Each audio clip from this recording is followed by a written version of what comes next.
Wolverine, also known as Logan, is a beloved character in Marvel Comics, famed for his regenerative healing factor, adamantium-laced skeleton, retractable claws, and heightened senses. Despite these formidable abilities, Wolverine isn't typically classified as an Omega-level mutant. Omega-level mutants are those with the highest tier of abilities, often capable of impacting the entire world or even the universe. While Wolverine's powers are impressive, they don't usually reach the cosmic or reality-bending levels associated with Omega-level classification. Unlike mutants like Jean Grey, Franklin Richards, or Iceman, who possess abilities like reality manipulation, energy control, or telepathy on a scale that can reshape existence, Wolverine's powers are more grounded and focused on combat prowess and survival. These are two of the most devastating mutants in Marvel history. Part 3. X-Man. No, not X-Men, X-Man. Nate Gray, the alternate reality son of Cyclops and Jean Grey, is an Omega-level mutant with mind-bending, telepathic, and telekinetic powers. He can control minds, read thoughts, and manipulate matter at a molecular level. His telekinesis lets him create force fields, fly, and even reshape reality. Exodus. Bennett du Padi. Exodus is a centuries-old mutant crusader, transformed into an Omega-level powerhouse by Apocalypse. His telepathy and telekinesis are off the charts. He can control minds, lift massive objects, and generate impenetrable force fields. Like Bishop, Exodus can also absorb energy to enhance his strength and unleash powerful blasts. Zenitsu's master, Jigoro Kuwajima, was more than a teacher. He was a father figure, guiding him through fear and uncertainty. But Kaigaku, another of Jigoro's disciples, chose darkness and became a demon, shattering Jigoro's heart. Unable to bear the shame of Kaigaku's betrayal, Jigoro took his own life, leaving Zenitsu devastated. Fueled by grief and a burning desire for justice, Zenitsu vowed to avenge his master's death. The day finally came when Zenitsu faced Kaigaku in a fierce battle. Lightning clashed as the two former disciples fought with all their might. Zenitsu, driven by his love for Jigoro and the need to uphold his master's honor, pushed beyond his limits. In the heat of the battle, Zenitsu unleashed his ultimate thunder-breathing technique, striking down Kaigaku with a powerful final blow for Jigoro, for honor, for revenge. These are the three most powerful X-Men to walk the Earth. Vulcan comes in third, with the ability to absorb any type of energy from even the strongest Omega-level characters, and creation of nearly unbreakable force fields. Vulcan could shrug off punches from Hulk and endure Black Bolt's strongest screams, and his ability to siphon energy and steal the powers of any character classifies him as beyond Omega. At second, Mr. M, Absalon Mercator can manipulate matter at an atomic level with abilities like Krakoan Resurrection, turning off his enemy's abilities and reality warping to nearly omnipotence. He has made himself intangible, resurrected from death, and altered an entire storyline. With the ability to create anything from his imagination and manipulate conception, the schizophrenic king of Otherworld, Jamie Braddock can create and destroy universes with a thought. These are three of the most powerful beings to walk the Earth. Galactus comes in third. As the devourer of worlds, he possesses immense cosmic power and can consume entire planets to sustain his life force. Galactus's abilities include matter and energy manipulation, superhuman strength, and cosmic awareness. His sheer size and power make him one of the most formidable entities in the universe. In second place is Franklin Richards. As the son of Reed and Sue Richards of the Fantastic Four, Franklin possesses reality warping abilities that surpass most other beings. He can create and destroy universes, alter reality at will, and even manipulate time and space. Franklin's powers make him nearly omnipotent, allowing him to reshape the cosmos according to his desires. Finally, OE of the most powerful beings to walk the Earth is the Phoenix Force. This cosmic entity embodies the essence of life and death, capable of creating and annihilating entire galaxies. The Phoenix Force's abilities include energy manipulation, resurrection, and vast psionic powers. When bonded with a host, it amplifies their powers to godlike levels, making the Phoenix Force the ultimate being of power and destruction. Think you know Wolverine? Here are 3 of the top strongest versions of the adamantium-clawed mutant.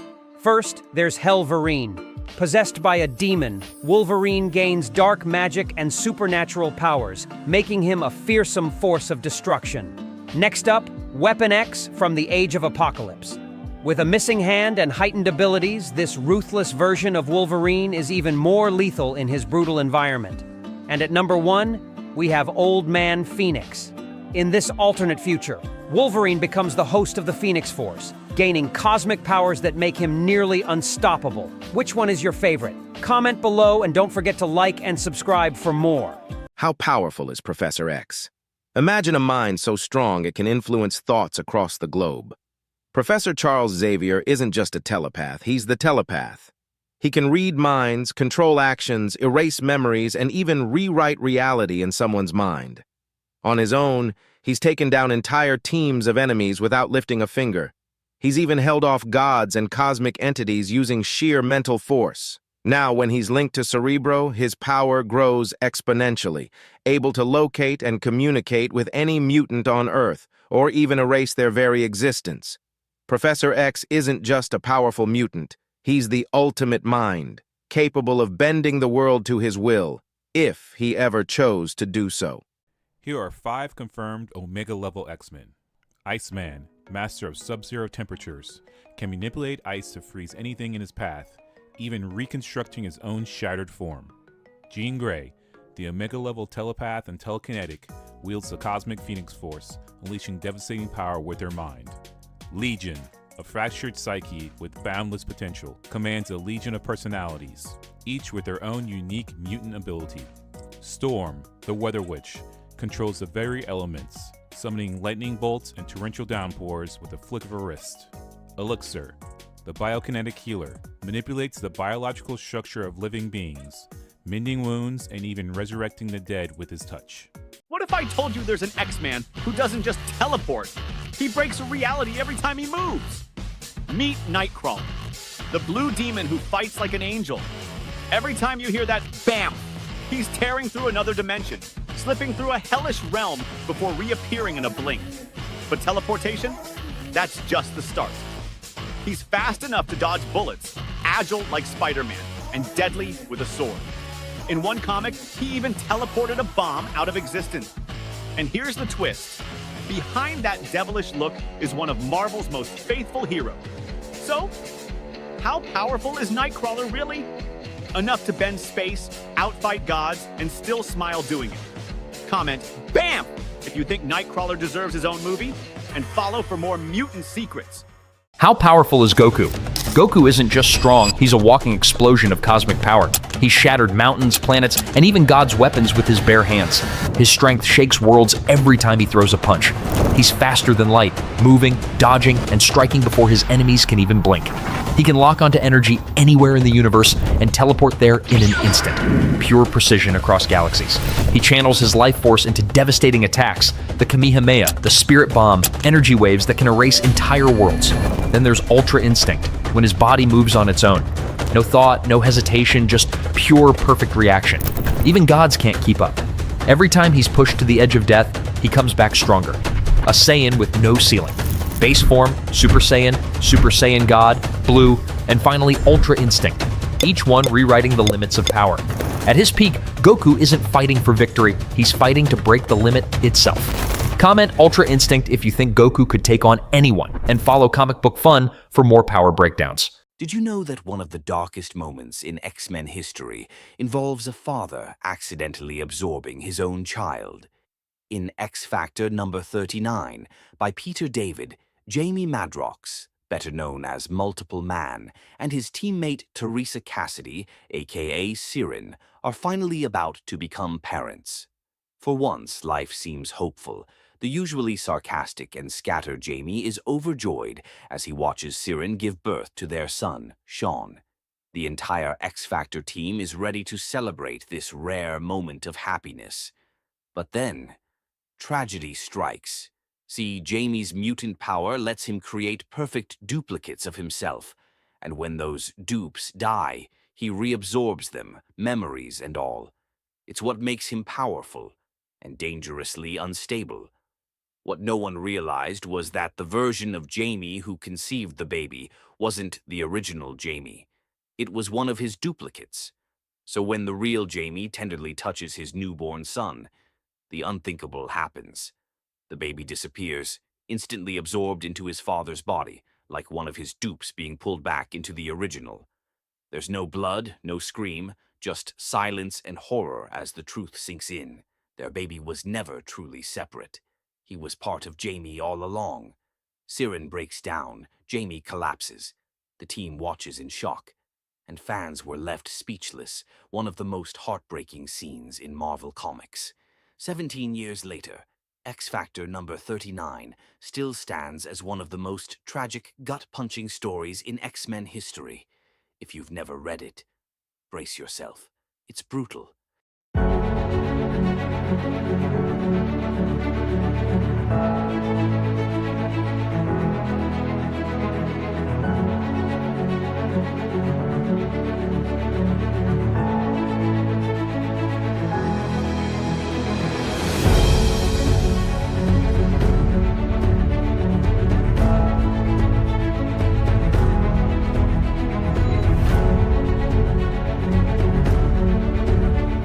Yasuke, the legendary black samurai, emerged as a captivating figure in 16th century Japan. Born in Africa, his exact origins remain shrouded in mystery. Serving under Japanese warlord Oda Nobunaga, Yasuke garnered respect for his strength and loyalty. His remarkable tale intertwines with Japan's tumultuous history, symbolizing unity amid diversity. Yasuke's presence challenged societal norms, earning him both admiration and intrigue. Despite fading into obscurity, his legacy endures, inspiring countless retellings and cultural interpretations. Yasuke embodies resilience, transcending borders and time, as a symbol of bravery and acceptance in a world marked by division and prejudice. Two fighters, one built for chaos, one built for control. Wolverine versus Dr. Octopus. So someone commented that they hated me using AI images for Wolverine. But we're in the future, so screw you. I'm going to use AI for this entire video. Comment below. I don't care. Wolverine is all instinct, an unbreakable skeleton laced with adamantium, a healing factor that lets him survive almost anything, and claws sharp enough to cut through solid steel. His only weakness? Range. He needs to get close to win. Dr. Octopus lives for that weakness. His 4 titanium alloy arms give him reach, speed, and power beyond any normal human. Each limb can lift 8 tons and strike faster than the eye can track. Controlled by a neural interface, Ock can think and move like a machine. Perfect timing, zero hesitation. The fight starts at a distance, and Ock dominates early. Tentacles slam Wolverine into walls, crush concrete, and try to pin him down. But Logan's healing factor keeps him moving. Every broken bone fuses back together in seconds. Every hit just fuels his rage. Wolverine adapts fast. He takes one strike deliberately, then counters. His claws flash once, slicing through a tentacle joint. Sparks fly. The second arm swings, but he ducks and cuts clean through another. Ock fights back, slamming Wolverine into the ground, but it's too late. Logan's already too close. He drives both claws into the central harness, tearing through the core that powers the arms. The system short circuits. The tentacles drop, and Octavius collapses in a storm of sparks and smoke. It's mind versus muscle, machine versus mutant, and in the end, the claws win. Result? Wolverine takes the W. Doc Ock controls the battlefield early, but Wolverine's endurance, instincts, and adamantium edge give him the victory once he closes in. I want to share one of my favorite books and superheroes with you. Ansett of the book Songmaster. You think you know overpowered characters? Meet Ansett from Songmaster. Ansett isn't just a talented singer. He's a living weapon disguised as a beautiful voice. Trained from childhood in the Songhouse, he possesses an ability so terrifying that entire empires should fear him. Here's what makes him broken. Ansett doesn't just sing beautifully. He can read your soul through your voice. Every emotion, every secret, every vulnerability you have is laid bare to him the moment you speak. He then uses his own voice as a surgical instrument, reaching into your psyche and manipulating your deepest feelings with absolute precision. In the book, he brings the galaxy's most powerful emperor, a man who has conquered worlds, to his knees emotionally. Not through force, not through politics, through a song. He can make you feel whatever he wants you to feel, know whatever you're hiding, and control you without you even realizing it. That's not a singer. That's a god-tier telepath with perfect emotional manipulation wrapped in the body of a teenage boy. Ansett isn't overpowered. He's game-breaking. The Phoenix Force burns with unimaginable power, an entity of rebirth and destruction, destined to merge with Hope Summers, the mutant messiah. Fearing the devastation this fusion could bring, the Avengers intervene. Iron Man's high-tech weapon is designed to obliterate the Phoenix, but in a disastrous twist, it shatters the Force instead. The Phoenix Force fragments into 5 pieces, each bonding with an X-Men: Cyclops, Emma Frost, Namor, Colossus, and Magic. They become the Phoenix Five, powerful beyond measure. The Avengers attempt to save the world as inadvertently unleashed a force that could destroy it. As the Phoenix Five reshape reality and veer towards tyranny, the Avengers face a new, urgent battle to undo the mistake they made and reclaim a world teetering on the brink of cosmic chaos. In a world where magic and mystery intertwine, there exists a sorceress like no other. Welcome to the enchanting realm of Zatanna. Meet Zatanna, the mistress of magic, daughter of the legendary magician Zatara. With a flick of her wrist and a whispered incantation, she commands the forces of the universe. But Zatanna's powers extend far beyond mere parlor tricks. With the ancient art of backwards magic, she reshapes reality itself, turning danger into dust with a single word. Whether she's on stage, captivating audiences with her mesmerizing performances, or fighting alongside the world's greatest heroes to protect the innocent, Zatanna's mastery of the mystic arts knows no bounds. Join us on this magical journey with Zatanna, where every incantation holds the promise of wonder and adventure. Until next time, abracadabra. The Batcave. Batman discovers a strange, blood-stained smiley face button. Sensing its otherworldly danger, he calls in the Flash to help investigate. "Give me a minute," the Flash says. The countdown begins. But before they can unlock the secrets, a crackling burst of lightning signals the arrival of the Reverse Flash. With a sneer, he attacks, moving faster than the eye can see. Batman tries to fight back, not to defeat him, but to buy time. He knows every second counts. If he can hold out long enough, the Flash will arrive. Bloodied and on the brink, Batman refuses to yield. Even as Thawne's taunt echoes in his ears, he digs in with sheer willpower, turning the only thing left in his favor: time. It's a battle of speed versus patience. The clock ticks down, each second closer to salvation as the Flash races to reach him. Thawne notices the button and picks it up. Screaming that he has seen God, he burns, a split second before the Flash turns up to find Batman bloodied on the ground. Batman always prepares for the worst, even with allies. For Superman, his plan is precise. First, kryptonite. Batman keeps a supply ready to weaken Superman instantly. He also develops weapons powered by red sun radiation to drain Superman's strength. If Superman's powers remain, Batman uses magic. Knowing Superman's vulnerability to it, he allies with sorcerers or wields magical artifacts himself. Batman builds an exosuit, allowing him to fight Superman directly. With enhanced strength and armor, he levels the playing field. He knows Superman's mind, too, targeting his ethics, loved ones, and sense of duty to exploit any hesitation. Always ready, always in control. In the shadows of Gotham City, Batman has faced a multitude of foes, but some stand out for their sheer absurdity. The Condiment King, a culinary criminal armed with ketchup and mustard, adds a dash of humor to the Dark Knight's battles. His weaponized condiments may seem silly, but they leave a lasting impression. Then there's Crazy Quilt, a colorblind artist turned villain after a head injury. His patchwork costume and hypnotic helmet create a dizzying spectacle as he disorients his opponents with a kaleidoscope of light. And who could forget Calendar Man, a villain fixated on dates and holidays. His crimes are meticulously planned around the calendar, and his costumes reflect the occasion, making him a bizarre and unpredictable adversary. So, Hey, welcome to Comic Book Fun. And I just had a simple question for you guys and gals out there in the world.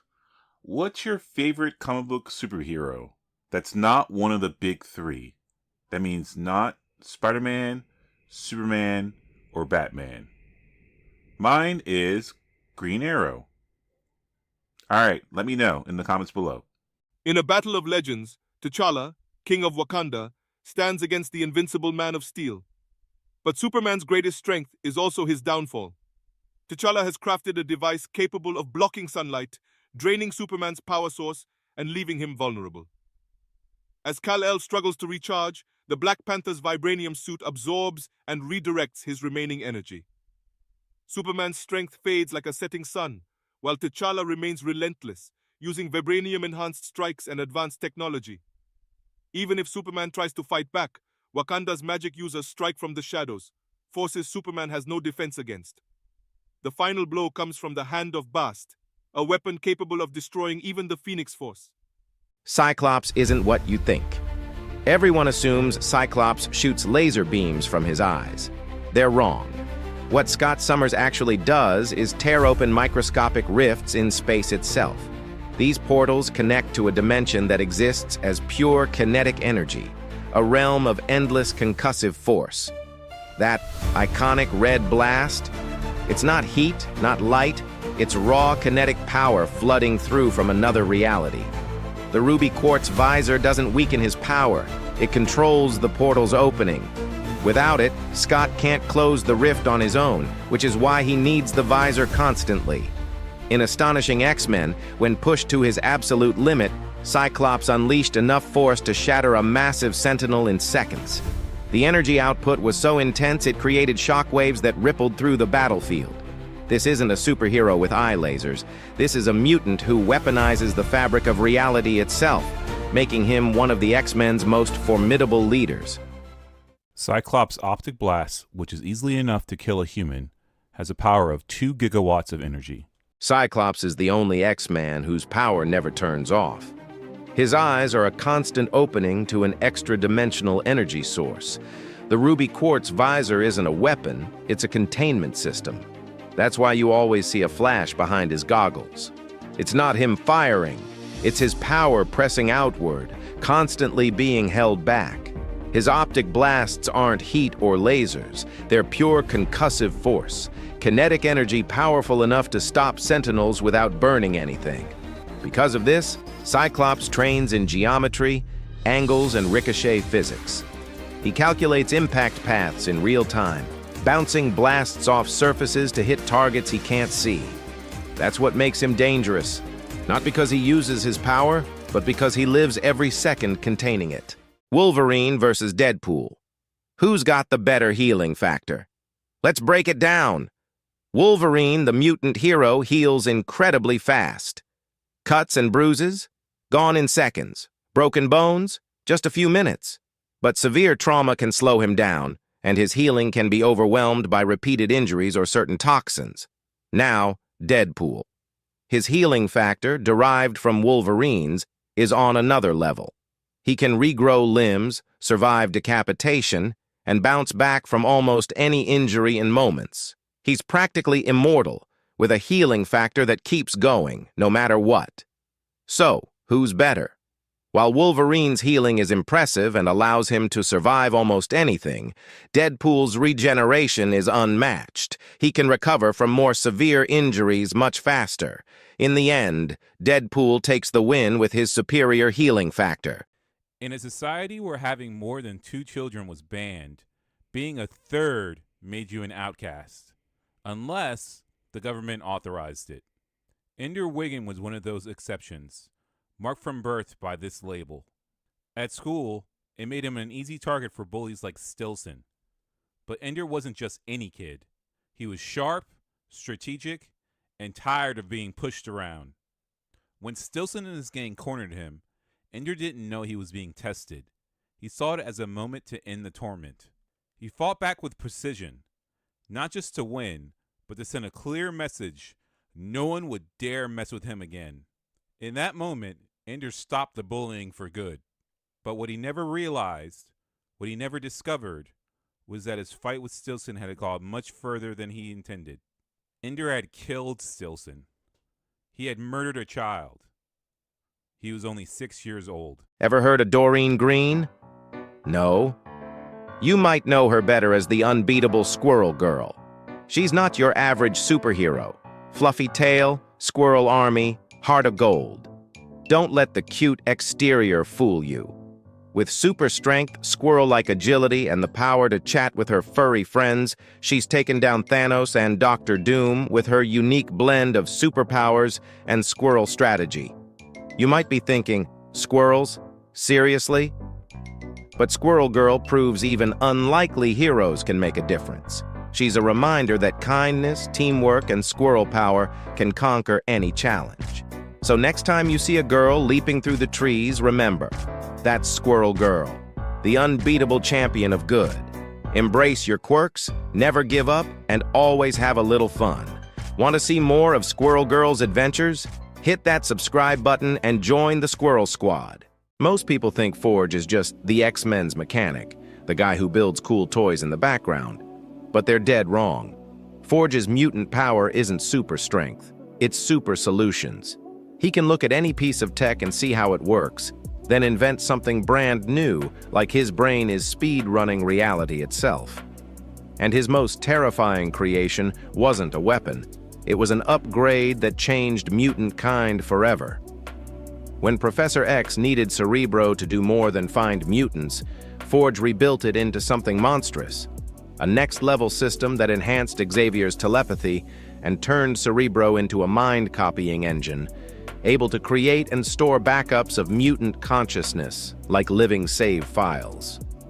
Suddenly, Xavier wasn't just scanning the world, he was archiving it. And in Powers of X number 5, that upgrade becomes the foundation for everything that follows. Because if you can copy a mind, death stops being an ending and starts being a reset button. Forge isn't just an inventor. He's the reason the X-Men could come back from the impossible, again and again. Zeus, the thunderous king of Olympus, wields his lightning bolts with unrivaled power. Athena, guardian of wisdom and patron of heroes, watches over the city of Athens with a vigilant eye.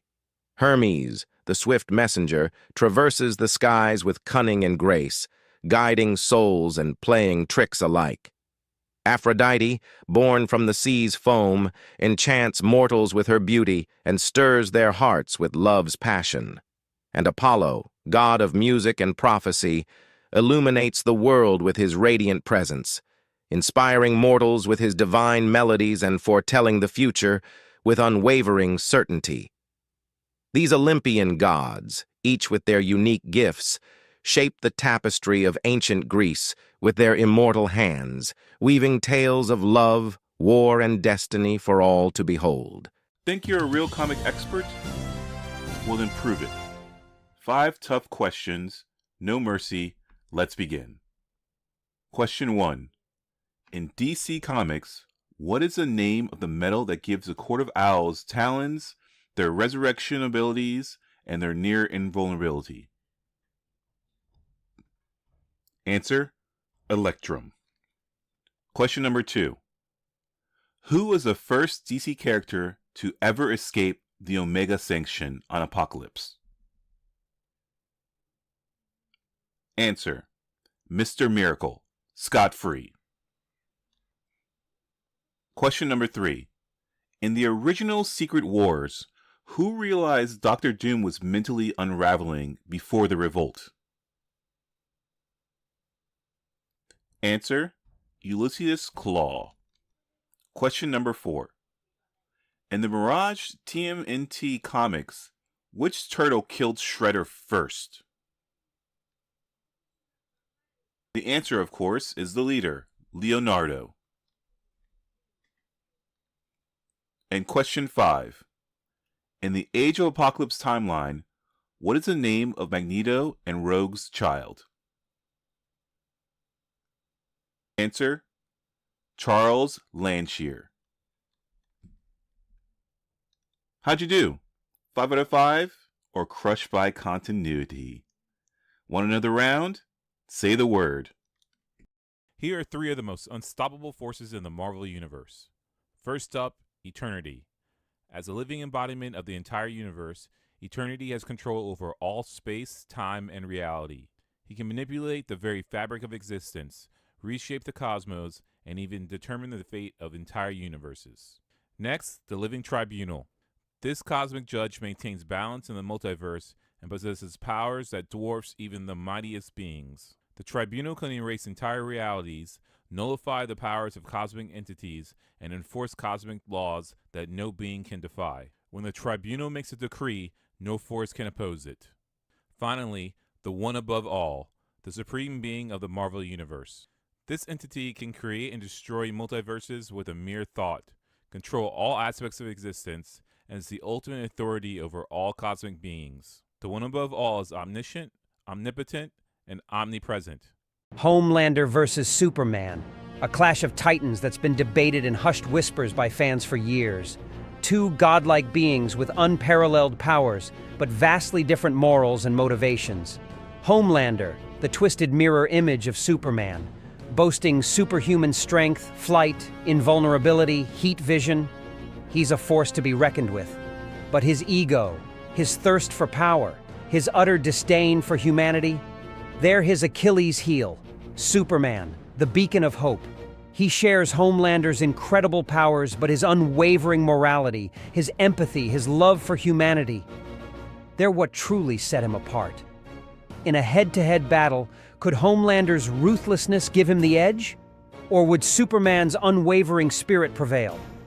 It's a question that may never be truly answered, but one thing's for sure, it would be a fight for the ages. Hope Summers is a quintessential Omega-level mutant due to her extraordinary ability to mimic and enhance any mutant power she encounters. Unlike other mutants who possess specific powers, Hope can instantly replicate and elevate the abilities of those around her, making her a living nexus of mutant potential. Her Omega-level status is further amplified by her unique connection to the Phoenix Force, a cosmic entity that enhances her already formidable abilities. This bond signifies her potential to manipulate and reshape reality itself, placing her at the pinnacle of mutant power. Hope Summers isn't just a powerful mutant.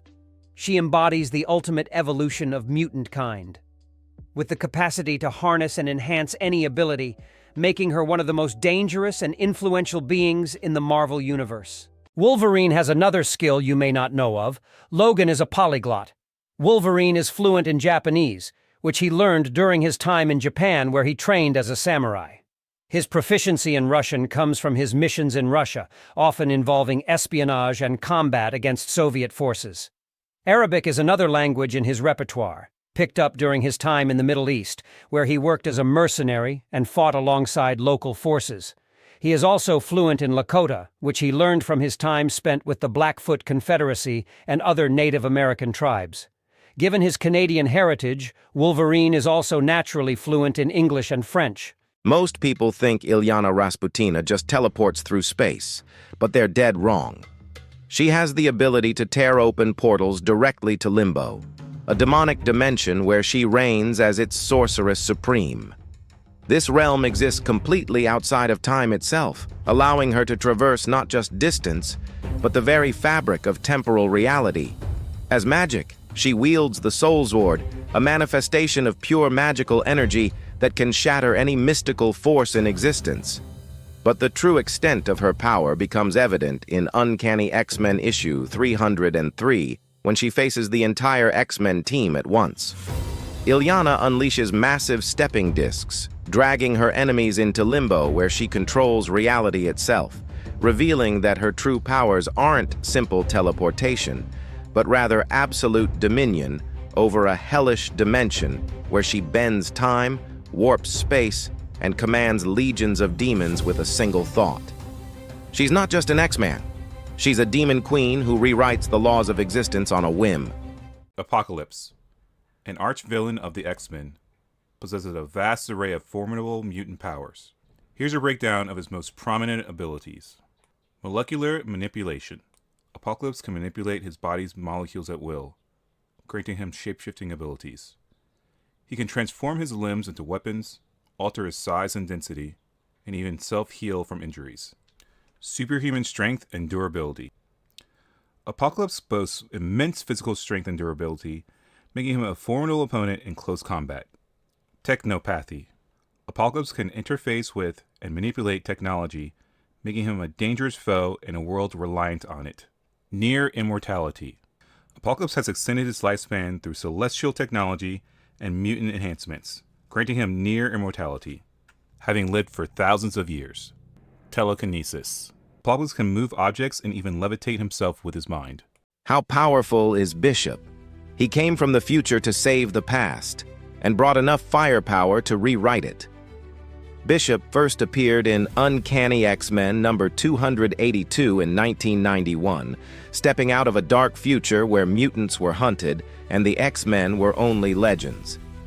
As a soldier in the Xavier Security Enforcers, Bishop didn't just fight injustice, he enforced history. His mutant gift? Energy absorption. Yo, Cyclops, hit me!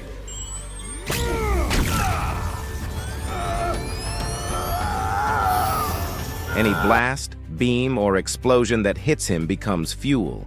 Cyclops' optic blasts, storms, lightning, even nuclear-level detonations, Bishop can take it, store it, and fire it back stronger. Time for an exorcism, punks!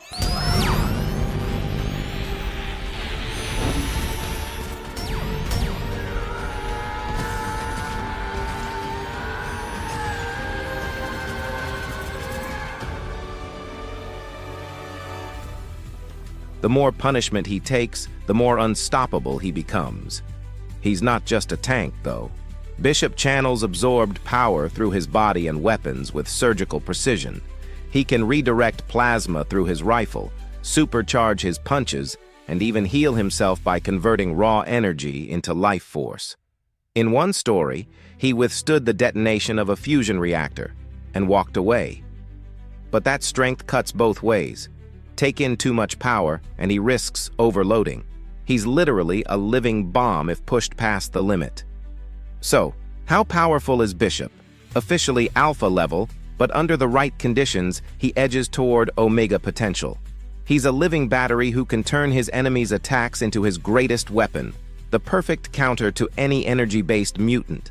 Bishop isn't just surviving the future, he is the future. And if you hit him hard enough, he'll hit back with the power of a small star. Who should we cover next? Maybe Forge, Magic, or Polaris? Drop your pick in the comments, and keep those likes charging for more mutant breakdowns on Comic Book Fun. How powerful is Cyclops? People always underestimate Cyclops. He isn't just the guy with the visor, he's the X-Men's ultimate weapon. Because when Scott Summers opens his eyes, entire mountains vanish. His optic blasts aren't lasers. They're pure kinetic force, like a solid punch made of light. He doesn't shoot heat. He hits with momentum powerful enough to knock down Sentinels and tear through steel. That energy comes from another dimension, a constant flood of raw power channeled through his eyes. Without his ruby quartz visor, he can't stop it. He doesn't run out of energy. He's holding it back every second of his life.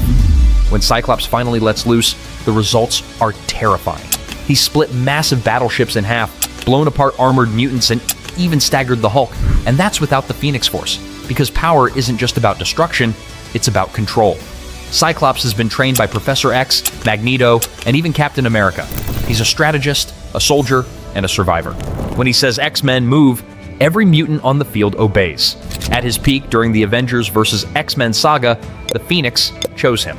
For a moment, Cyclops was a literal god, bending reality with every glance.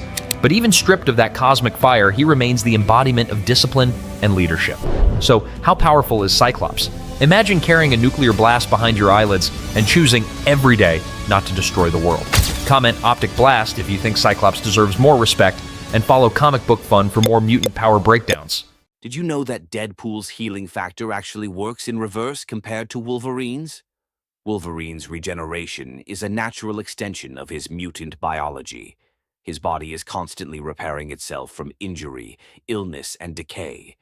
That means his cells are continuously renewed and replaced with fresh, living tissue, keeping him in peak physical condition at all times. Deadpool, however, operates on the opposite principle. When Wade gets hurt, his body doesn't replace damaged cells with healthy ones. It regenerates with more decaying, cancer-ridden cells. These unstable cells are constantly dying and being replaced in a never-ending cycle of breakdown and renewal. So, technically, Deadpool doesn't have a healing factor. He has a dying factor. His body is in a permanent state of decay, forcing his regeneration to run on overdrive just to keep him alive. This grotesque process is what allows him to survive as nothing more than a severed head or regrow entire limbs from scraps of flesh. In short, Wolverine's healing makes him perfectly alive. Deadpool's keeps him forever dying. How powerful is Domino? Luck. We all wish we had it. But for Domino, it's not a wish. It's a weapon. Domino, real name Nina Thurman, is one of the most deceptively powerful mutants in the entire Marvel universe. At first glance, she looks like a highly trained mercenary with expert aim and incredible reflexes. But her real gift lies in probability itself. You see, Domino's mutant power subconsciously manipulates the laws of chance in her favor. Bullets miss. Floors collapse under her enemies. Explosions just happen to go off at the perfect moment. To her opponents, it looks like pure luck, but it's really her mutant ability bending physics ever so slightly toward her survival. But here's the kicker. Domino doesn't even control it consciously. It's instinctive. The more confident and relaxed she is, the stronger it gets. Put her under pressure, and reality itself starts working overtime to protect her. She once dodged automatic gunfire in a sealed hallway without a scratch, statistically impossible. And yet, for Domino, it's Tuesday. And this isn't just limited to combat. Her powers extend to hacking systems, finding the right escape routes, and even altering the trajectory of missiles. She's fought alongside Deadpool, Cable, and the X-Force, and time after time she proves that no amount of raw power can beat someone who never loses a coin flip. Still, her ability has limits. It's not something she can turn off and on with precision. It reacts to her intentions and surroundings. In high stress or emotionally chaotic moments, it can misfire. She might cause random collateral damage, or her power might go dormant when she overthinks it. So where does Domino rank? Officially, she's considered a low-level probability manipulator, but in practice, she's nearly untouchable. Her gift makes her one of the deadliest mutants alive, capable of defeating stronger, faster, and smarter enemies through sheer improbability. Domino isn't just lucky, she is luck. And in a world of Omega-level telepaths and reality benders, sometimes the smartest move is betting on chance. Who should we cover next? Maybe Magic, Polaris, or Multiple Man? Drop your pick in the comments, and don't forget to roll the dice and hit that subscribe button for more mutant breakdowns on Comic Book Fun. Rogue gained her powers after kissing her boyfriend, Cody Robbins, for the first time. In a tragic twist, her mutant ability to absorb life force manifested, putting Cody into a coma. Traumatized by the experience, Rogue struggled to control her powers. Seeking guidance, she joined the Brotherhood of Evil Mutants under Mystique's influence. During a confrontation with the X-Men, she permanently absorbed Ms. Marvel's powers after touching her, leaving Carol Danvers depowered. This event defined Rogue's character, giving her superhuman strength, flight, and near invulnerability, while also sparking her ongoing struggle with the consequences of her actions. How strong is Spider-Man? Let's break it down in 60 seconds. Spider-Man can lift 10 tons. That's like hoisting 2 fully grown elephants. He's got the proportionate strength of a spider, making him a powerhouse. In battles, he uses this strength to take down villains, stop runaway trains, and hold up collapsing buildings. And with his agility and spider sense, he's not just strong, he's nearly unstoppable. He also saves lives daily, lifting heavy debris and preventing accidents. Remember Amazing Spider-Man number 33? Trapped under tons of machinery, Spidey lifts it off through sheer willpower. Spider-Man's strength isn't just about muscle, it's about heart and determination.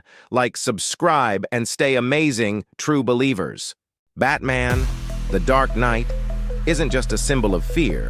He's a master of combat, trained in a staggering 127 martial arts. From the shadows of Gotham to the training grounds of the world, Bruce Wayne mastered diverse fighting styles, blending them into a unique, unstoppable force. Whether it's judo, ninjutsu, or capoeira, Batman's skills are unmatched. Each martial art adds a layer to his combat expertise, making him a versatile and formidable opponent. His training isn't just about fighting. It's about mastering the art of strategy and adapting to any threat. Batman's combat prowess is as much about mental agility as it is about physical skill. In the world of superheroes, Batman stands out not just for his gadgets, but for his unparalleled martial arts mastery, a true testament to the power of preparation and perseverance. Did you know Iceman might be the strongest of the original X-Men? Let's break it down. Iceman, aka Bobby Drake, isn't just a guy who makes ice slides. He has cryokinesis, meaning he can generate and control ice in mind-blowing ways. He can transform into organic ice, making him super durable and nearly impossible to kill. He's an Omega-level mutant, meaning his power has no limits. He can lower temperatures at the molecular level and even control water. This makes him incredibly versatile and powerful. Compared to Cyclops' optic blasts, Beast's strength, Angel's flight, and Jean Grey's early telekinesis, Iceman's abilities are on a whole different level. He can reform his body if shattered, making him nearly immortal in battle. So, with his limitless potential and incredible versatility, Iceman stands out as possibly the strongest original X-Men. Doctor Doom reveals his true power. Most people think Doctor Doom is just a genius inventor with powerful armor. The truth is far more terrifying. Victor Von Doom doesn't rely on technology alone.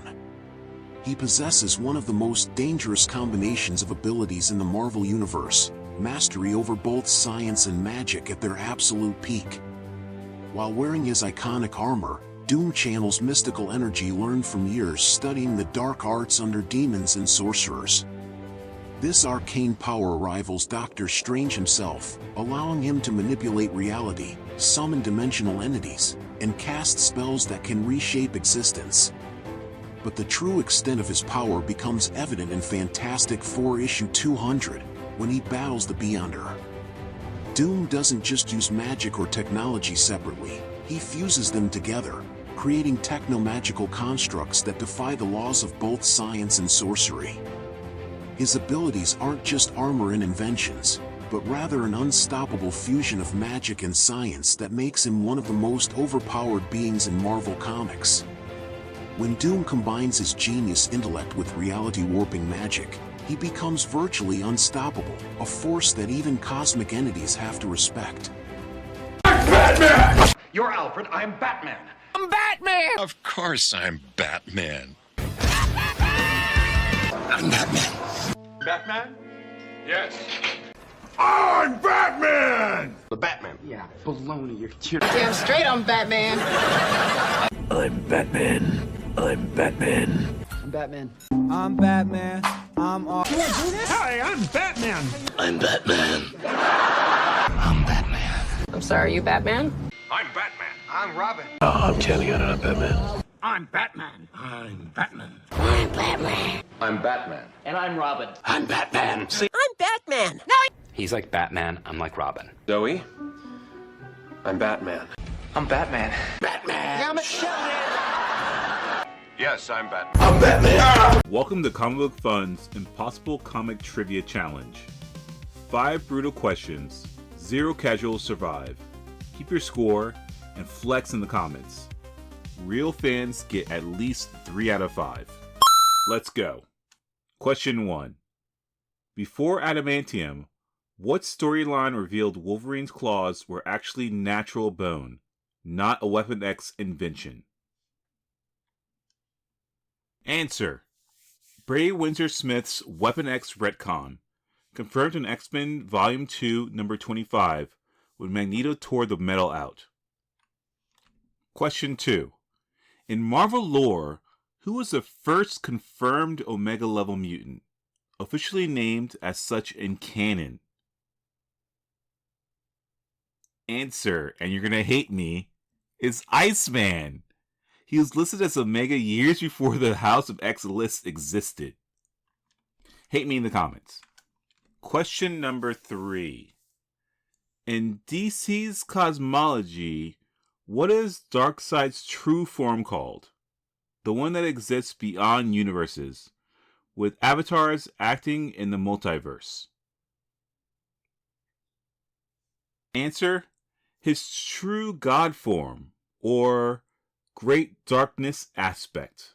The Darkseid we see is only an avatar. Question number 4. What is the true name of the identity of the Phoenix's original host, the first mortal to wield that cosmic fire? Answer, Firehair, the Phoenix's ancient host from the dawn of humanity. Question 5. Final boss. What metal is officially stronger in Marvel lore? True adamantium or primary vibranium? And why? Answer, true adamantium. Vibranium absorbs, but adamantium endures and doesn't break. How many did you get? 3 out of 5 equals elite.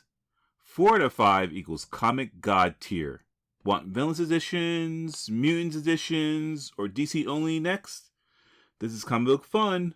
Like, share, and subscribe. An unmasked Stark, drunk and sipping from a liquor bottle, is overwhelmed by his chaotic life.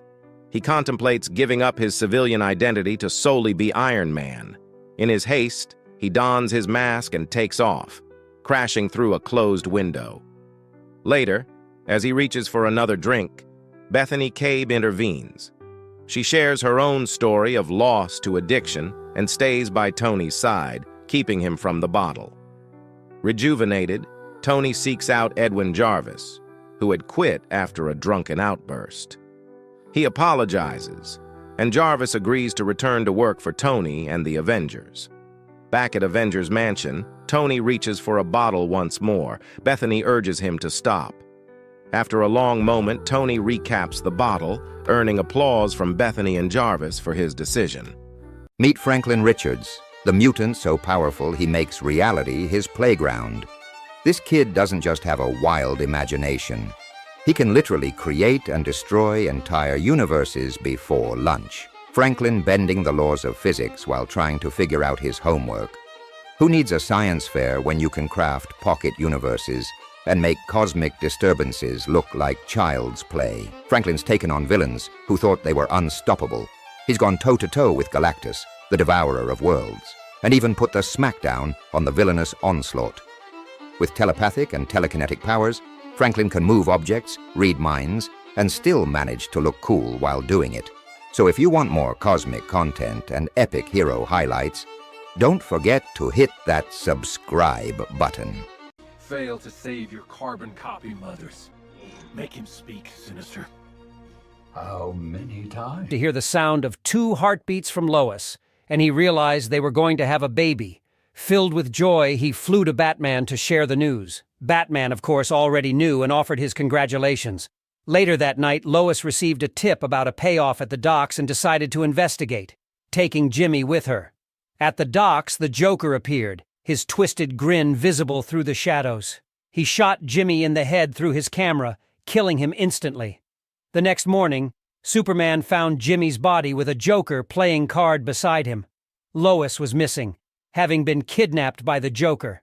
Superman's joy turns into deep fear and rage as he seeks the help of Batman and the Justice League to find Lois.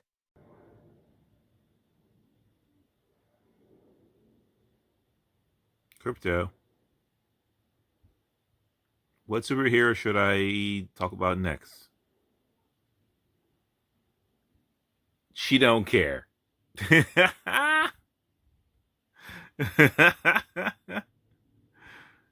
Thanks, buddy. Thanks for everything. I've been getting a lot of comments about Legion being the most powerful mutant. But, whoa. While Legion is undeniably a force of nature with his kaleidoscope of personalities and abilities, calling him the most powerful mutant is a bit like saying a hurricane is the only type of storm. There are other mutants out there who run circles around him easily. I mean, have you heard of Franklin Richards? That kid is like a walking Big Bang. He can create entire universes with a thought. Just thinking about it. There's Jean Grey with the Phoenix Force. She's basically a cosmic entity. Who else? Hope Summers can just steal anyone's powers. There's also the Scarlet Witch who can warp reality itself with a whisper. Just saying Legion's strong. Not that strong.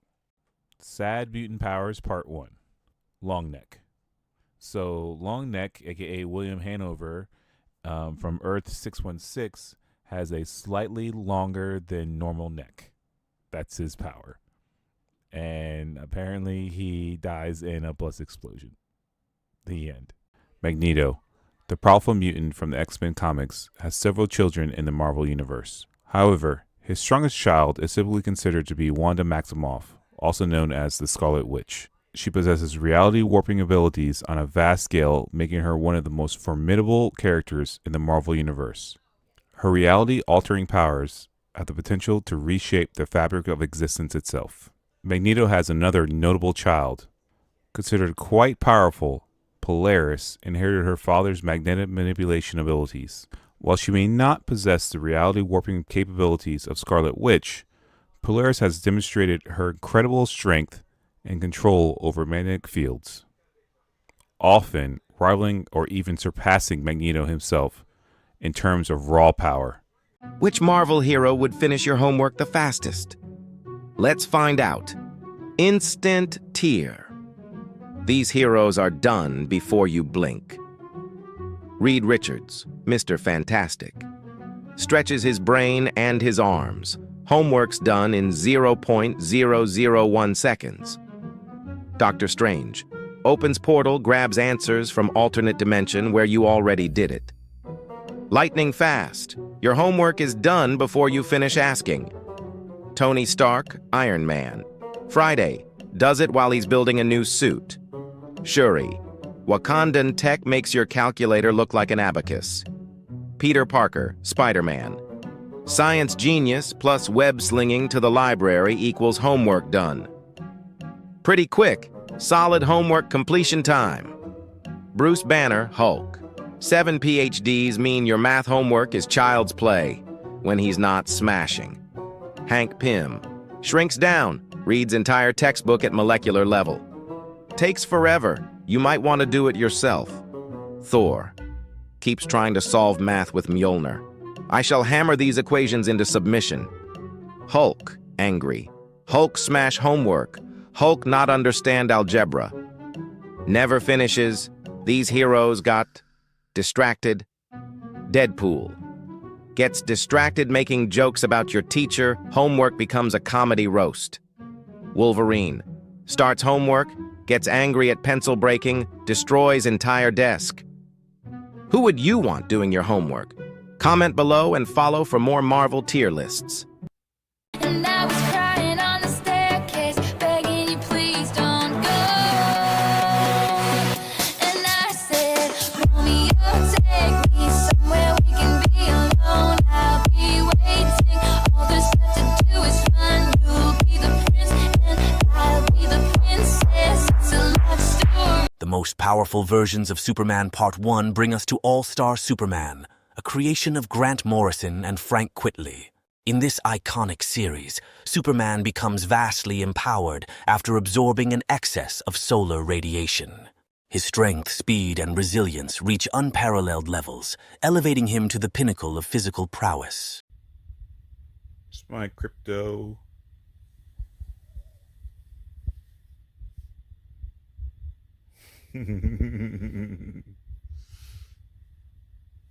Hi, crypto. Good girl. Phoenix Cyclops, Scott Summers imbued with the Phoenix Force, is one of his most powerful forms, seen in the Avengers vs. X-Men storyline. As part of the Phoenix Five, Cyclops gains immense powers, including vastly enhanced optic blasts, cosmic awareness, telekinesis, telepathy, energy manipulation, reality manipulation, and near invulnerability. Initially, he seeks to create a utopia, but becomes corrupted by the power, leading to a global conflict with the Avengers. His transformation into Dark Phoenix Cyclops results in authoritarian behavior and significant destruction. Ultimately, he is defeated through the combined efforts of heroes, leaving a legacy of both potential and caution regarding absolute power. Meet Punchline, the Joker's twisted and deadly partner. Unlike Harley Quinn, Punchline isn't driven by love, but by a fascination with chaos and cruelty. Once a college student named Alexis Kay, she transformed into Punchline after becoming obsessed with the Joker's ideology. Punchline is a dark mirror to the Joker, sharing his sadistic humor with a sharper, more calculated edge. She's a formidable force, spreading fear and mayhem throughout Gotham with her lethal skills and ruthless nature. Her Harlequin-inspired costume and razor-sharp wit make her a striking and terrifying presence. With Punchline by his side, the Joker's reign of terror has reached new heights. Stay tuned, because in Gotham, the joke's on you. Subscribe for more. All right, let's rank every iconic Wolverine look because I have way too much time on my hands and I'm bored. Okay, starting off, Tank Top Logan gets a perfect 10. This is peak dad at the barbecue energy, and we're here for it. The leather suit gets an 8. Sure, it's practical, but where's the yellow, you freaking cowards? Cowards. 9 out of 10. 9 out of 10. Shirtless Logan, 9 out of 10. Literally required by law in every X-Men movie. I don't make the rules. The classic yellow suit. Look, it's iconic, but bro looks like he's about to pollinate some flowers. 6 out of 10. Old Man Logan breaks the scale at 11 out of 10. This look made grown-ass adults sob in movie theaters. 11 out of 10. 2 out of 10. 2 out of 10. Weapon X gets a 2. This look traumatized an entire generation, and we're still not okay. 2. And finally, Tuxedo Wolverine. Patch. I honestly don't know how to rate this one, so drop your rating in the comments for Patch. Sabretooth's annual birthday hunt for Wolverine is a ritual steeped in blood and obsession. Every year, on Wolverine's birthday, Sabretooth embarks on a relentless pursuit, his primal instincts driving him to track his nemesis across the globe. It's a twisted game of cat and mouse, fueled by decades of hatred and a thirst for revenge. This hunt is not just about killing, it's about tormenting, reminding Wolverine of their shared past and the pain they've inflicted upon each other. Sabretooth relishes the psychological torture, the constant fear he instills in his prey. With his heightened senses and animalistic cunning, Sabretooth tracks Wolverine across continents, through bustling cities and remote wilderness. He leaves a trail of destruction in his wake, a bloody message for Wolverine. I'm coming for you. Robert Reynolds, who would become the Sentry, started as a man battling drug addiction. In a desperate search for a fix, he stumbled upon a mysterious serum that would change everything. This serum granted him unimaginable power. He gained the strength of 1,000,000 exploding suns, the ability to fly, superhuman speed, invulnerability, and even the power to manipulate light. But with this godlike power came a dark and dangerous force, the Void, a malevolent entity born from his fractured psyche. Overwhelmed by his past, the immense power he wielded, and the destructive void within, Robert sought help from Marvel's greatest minds. Reed Richards and Dr. Strange concocted a plan to erase the Sentry from the world's memory, including his own, to keep the Void at bay. Who do you think is Spider-Man's greatest villain. No, it's not Doc Ock, Green Goblin, the Vulture, or even Venom. It's Uncle Ben. I know, you're thinking, what is this insane person talking about? But just hear me out. It's because of what Uncle Ben said. With great power comes great responsibility. And Peter took that to mean, my power is so great, I have to take care of everyone. Parker will never have a happy life because he is not powerful enough to save everybody. Uncle Ben destroyed his life forever with just 6 words. In the blink of an eye, the sky darkens and the air crackles with electricity. Storm, eyes glowing white, commands the heavens. Winds roar into a tornado. Lightning dances at her fingertips. Capable of leveling mountains or splitting the earth. But Storm isn't just powerful, she's a mega level. A designation for those with limitless potential. She controls the entire planet's weather, from the gentlest breeze to the fiercest hurricane, bending them to her will with unmatched precision. She raises her arms and the atmosphere obeys. Torrential rains flood the land, and in an instant, she summons a solar storm, sending a pulse that shuts down cities, rendering technology useless. Yet, with a single breath, she calms the chaos, leaving the world in serene silence. Storm, the embodiment of the elements, stands tall, her Omega-level power unmatched. Storm, mistress of the elements. A force of nature as fierce and unpredictable as the weather itself. She is a warrior, wielding lightning as her weapon, the wind as her shield. A queen, adorned in the gold of her heritage and the jewels of her power. In the heart of the storm, she finds her strength.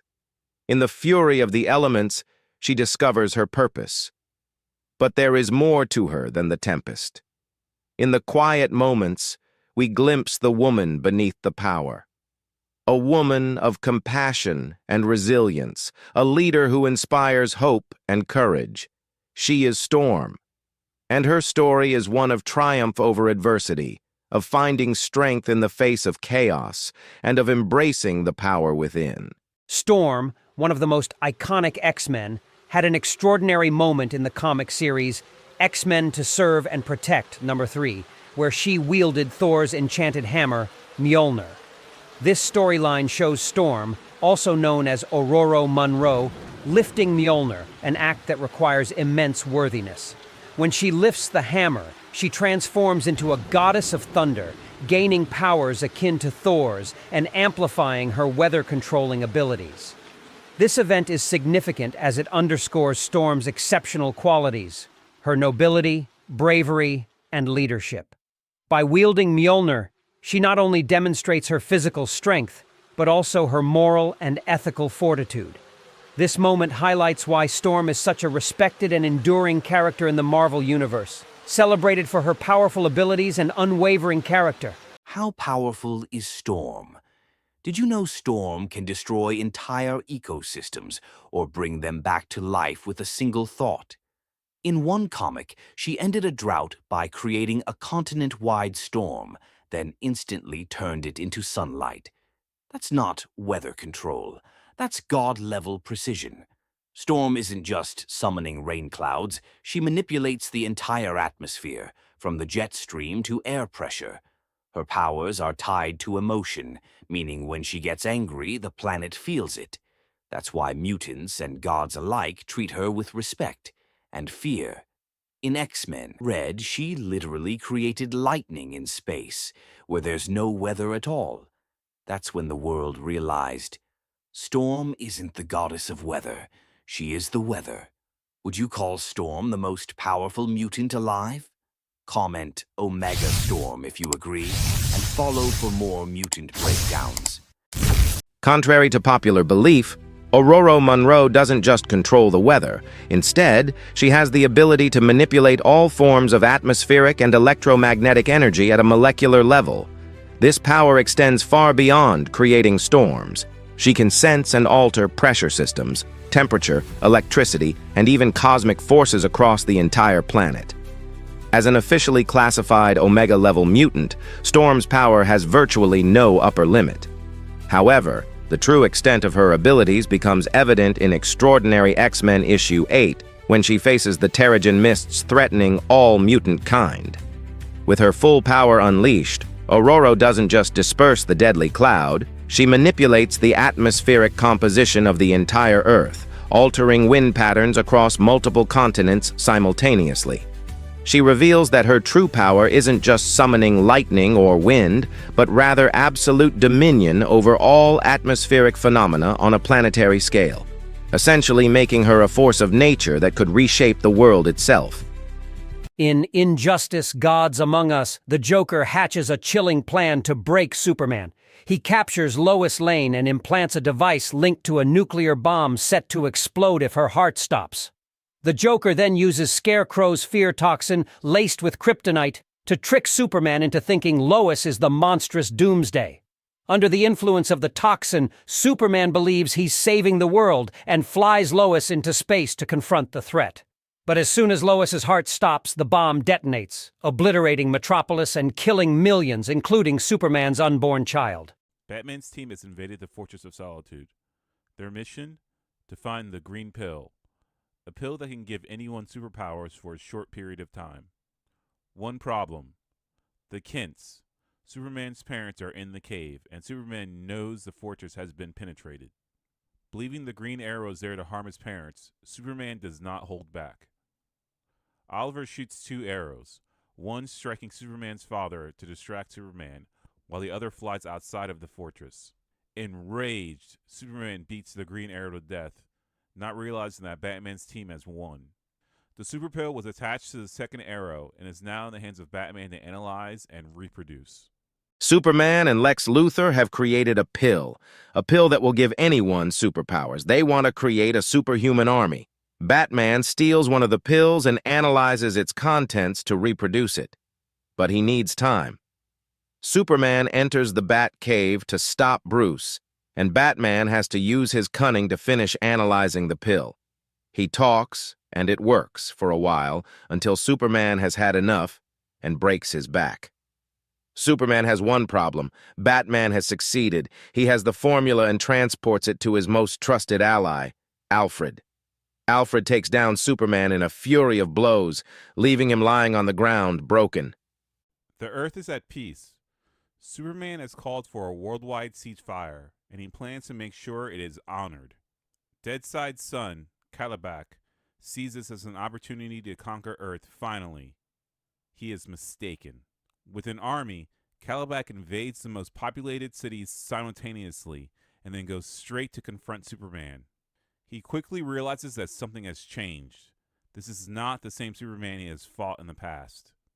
Superman quickly ends Kalibak and then turns to deal with the army. Superman asks the Flash for permission to kill, but he does not get it. Superman decides to act anyway. He quickly flies above the Earth, then descends and destroys the invading force in an instant, stopping the threat from Apocalypse.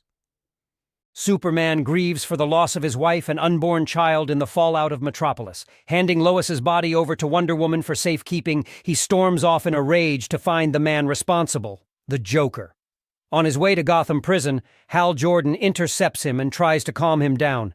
Superman swipes his ring, leaving him powerless to stop him. Batman interrogates the Joker about why he has done this. Why Superman? The Joker wants to see what will become of Superman after such a tragic loss. Batman believes that Superman will not change, but at that moment, Superman shatters the prison wall and shoves his hand through the Joker's chest as the madman laughs and dies. Did you know there's a mutant whose ability is to play tag? Meet Brian Cruz, also known as Tag. His power is all about directing crowds with a single touch. By tagging someone, he can make others instinctively flee from or rush toward them. Imagine being able to create instant chaos, turning a simple game of tag into a strategic superpower. In the right or wrong hands, this ability can control entire groups, making tag a unique force among mutants. So, in the maelstrom of the Speed Force, a nightmare was born. Not of light, but of shadow, the Black Flash. a twisted mockery of life, a skeletal specter draped in rotting crimson. Its eyes, voids of endless night, sought not to empower, but to consume. This is Death's avatar for speedsters, a chilling reminder that their race against time has a finish line. With each thunderous footfall, it echoes a single, horrifying truth. Even the swiftest cannot outrun their end. The Black Flash exists to reclaim, to return speedsters to the Speed Force when their time has come. A grim reaper, its touch means oblivion, a one-way ticket back to the source of speed and the end of their race. The Crow was born from personal tragedy. In 1978, creator James O'Barr's fiancée was tragically killed by a drunk driver. Consumed by grief and anger, O'Barr turned to art as an outlet. The Crow comic book emerged, telling the story of Eric Draven, a rock musician resurrected by a crow to avenge his and his fiancée's murders. Published in 1989, it resonated deeply with readers due to its raw emotion, dark beauty, and gothic aesthetic. Inspired by gothic literature, punk music, and personal experiences, O'Barr incorporated elements of Native American mythology, such as the crow as a messenger between worlds. The Crow's origin is not just about a comic book, but about the power of art to transform personal tragedy into a universal narrative of love, loss, and redemption. The love of his life was gone, and with her death, a part of Peter Parker's soul was lost as well. He was Spider-Man, the hero meant to save everyone, but he couldn't save her. Rage consumed him, fueling a burning need for vengeance. The Green Goblin had taken Gwen, and Peter's pain turned into an unrelenting drive to make him pay. When he finally confronted Norman Osborn, there was no mercy left in him. But as his hands continued to pummel the Goblin relentlessly, he hesitated. If he killed in anger, he'd lose the last piece of himself that still clung to hope. In the end, Norman met his fate by his own hand. But for Peter, the victory was hollow. Gwen was gone, and nothing could bring her back. Alone with his guilt, he was haunted by the thought that his own web might have taken her life. With the pain of loss seared into his heart, Peter swore to carry on, for Gwen, for Uncle Ben, and for every life he'd failed to save. She was ancient before most civilizations even began, a living legend who has defied death for thousands of years. But even Selene Gallio, the Black Queen, could not escape death forever. Yet on Krakoa, where death is just a detour, the impossible happens every day. Enter the Five, mutants with the power to resurrect the fallen. Through a unique process, Golden Ball creates the eggs, Proteus alters them to make them viable, Elixir breathes life into them, Tempest accelerates their growth, and Hope Summers ensures their powers work in perfect harmony. Together, they brought Selene back from the brink, restoring not just her life, but her immense dark powers accumulated over millennia. Now, the question looms with the Black Queen reborn, what new dangers await? The Five have rewritten the rules of life and death, but with Selene's return, they may have unleashed something beyond their control. Let's talk about Wolverine's height. Wolverine is portrayed by Hugh Jackman in the X-Men films with a height of 6 foot 3 inches tall. However, the comic book height of Wolverine is only 5 foot 3 inches tall, a staggering 1 foot shorter than his movie portrayal. Maybe that's why he always had such a bad attitude.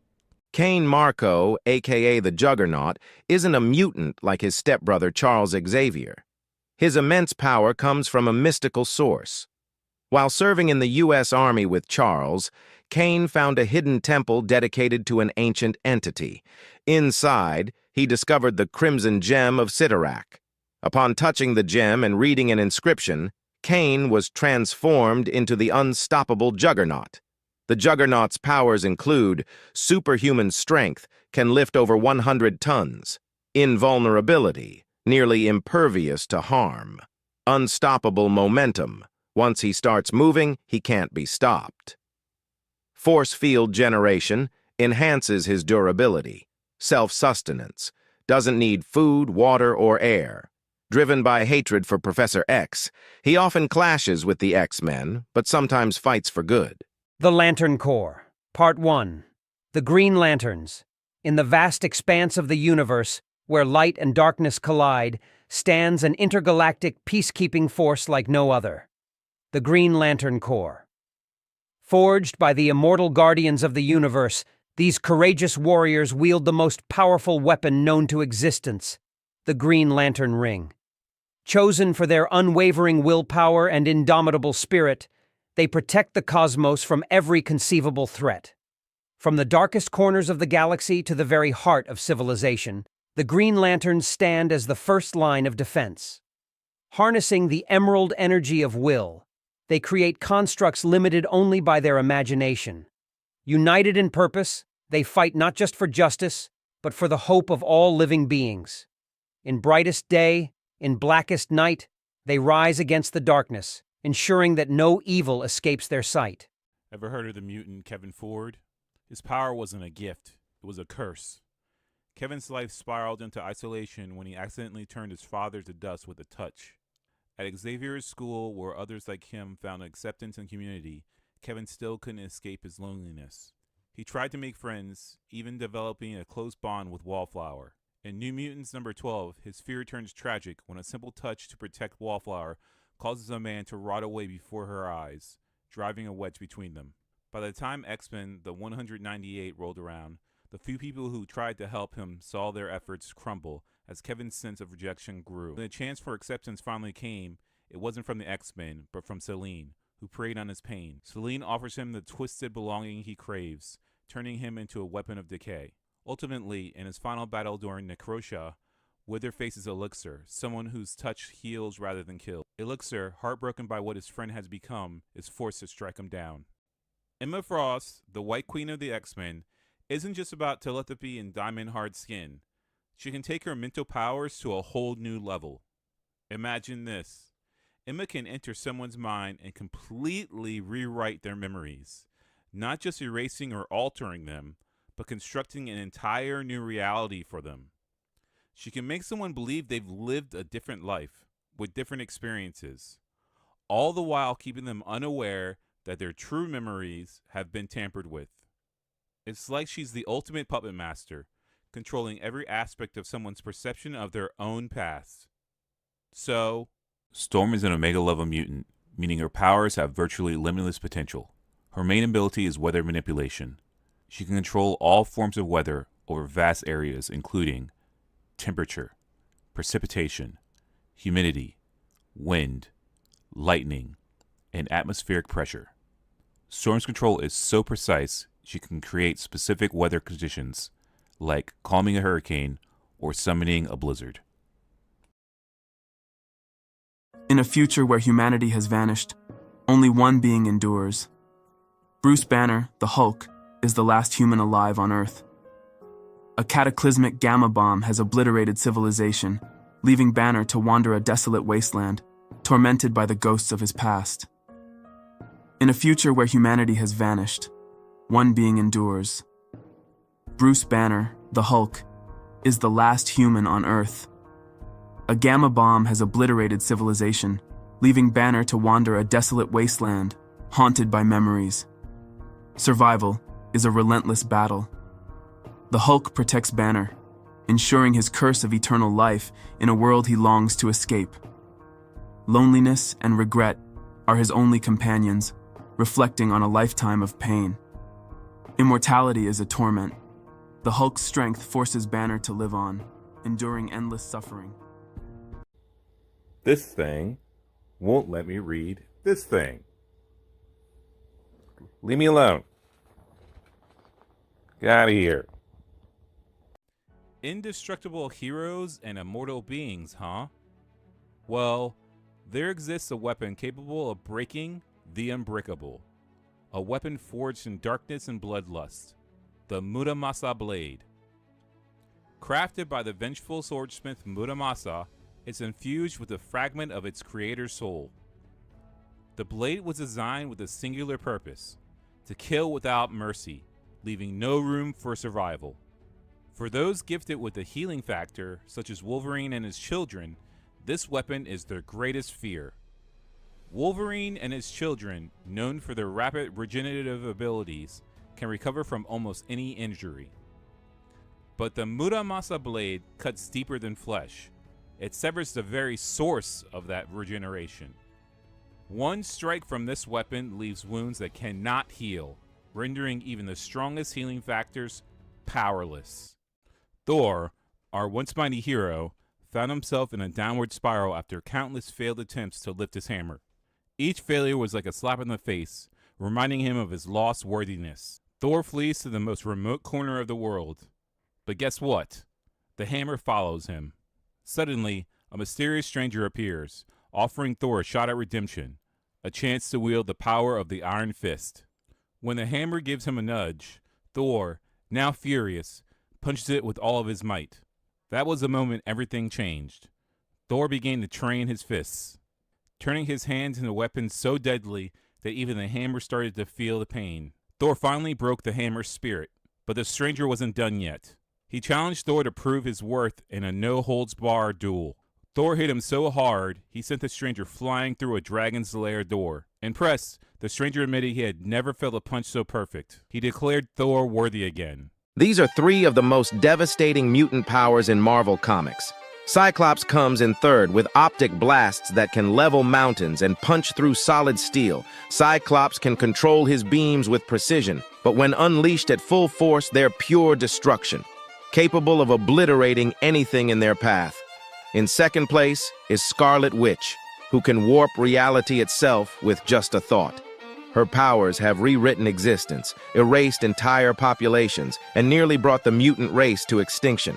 With the ability to reshape the world around her, she stands as one of the most terrifying forces in the Marvel Universe. Finally, Iceman takes the top spot. Often underestimated, his ability to control ice and cold is beyond comprehension. Iceman can drop temperatures to absolute zero, freeze entire cities, and create massive ice constructs. His powers can trigger global climate disasters, making him one of the most dangerous mutants ever. Here are three mutants with some of the worst abilities in the X-Men universe. Number 3, Beak, or Barnell Bohusk. He has avian features like a beak and hollow bones, but can only glide, not fly. Number 2, Glob Herman. His body is a translucent, waxy substance, making his organs visible. This grotesque appearance and constant discomfort make his mutation more of a burden than a superpower. Number 1, Skin, or Angelo Espinosa. He has 6 feet of extra, gray, elastic skin that hangs loosely around his body. It offers little combat advantage and causes significant emotional and physical distress. Which mutant do you think has the most unfortunate mutation? Let us know in the comments, and don't forget to like and subscribe for more. Here are 3 mutants with hilariously useless powers. First, we have Bailey Hoskins. His power? Self-detonation. He can explode like a bomb, but only once, because it would kill him. Next up is Cypher. He can understand any language. Useful for translation, but in a fight? Not so much. And finally, Ice Cream. He can turn into any flavor of ice cream. Great for a hot day, but not very helpful against supervillains. Not all mutant powers are created equal. Who's your favorite useless mutant? Comment below. Top 10 Batman variants across the DC multiverse. From Monster Hunter to Multiverse Nightmare. Let's jump in. Number 10. Gotham by Gaslight Batman.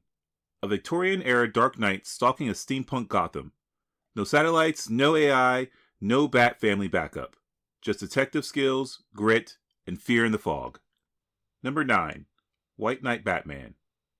In a world where the Joker is cured and becomes Gotham's hero, Batman becomes the outlaw. It flips the morality of Gotham on its head, which forces Bruce to confront whether he has become the problem.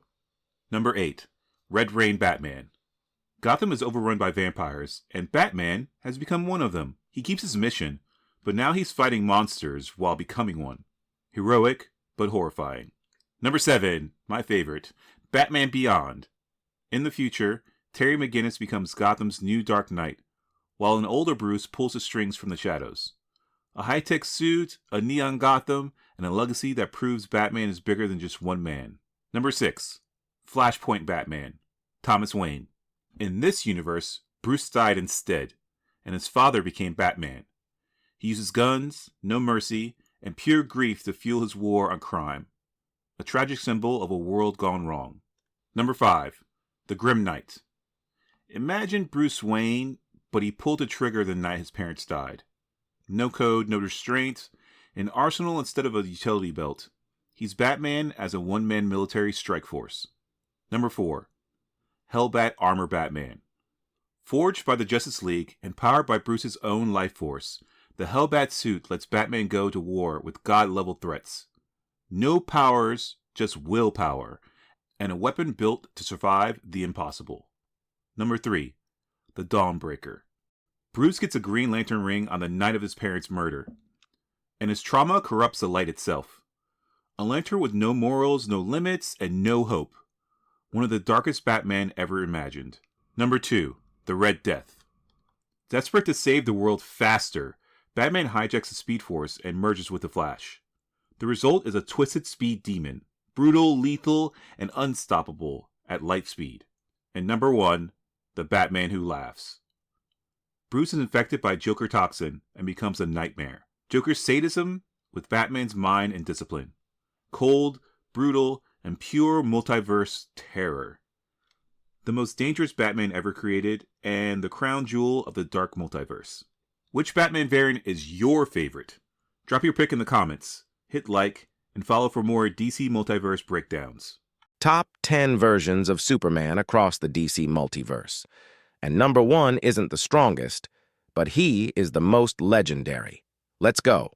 At number 10, Earth 2 Superman, the Golden Age original.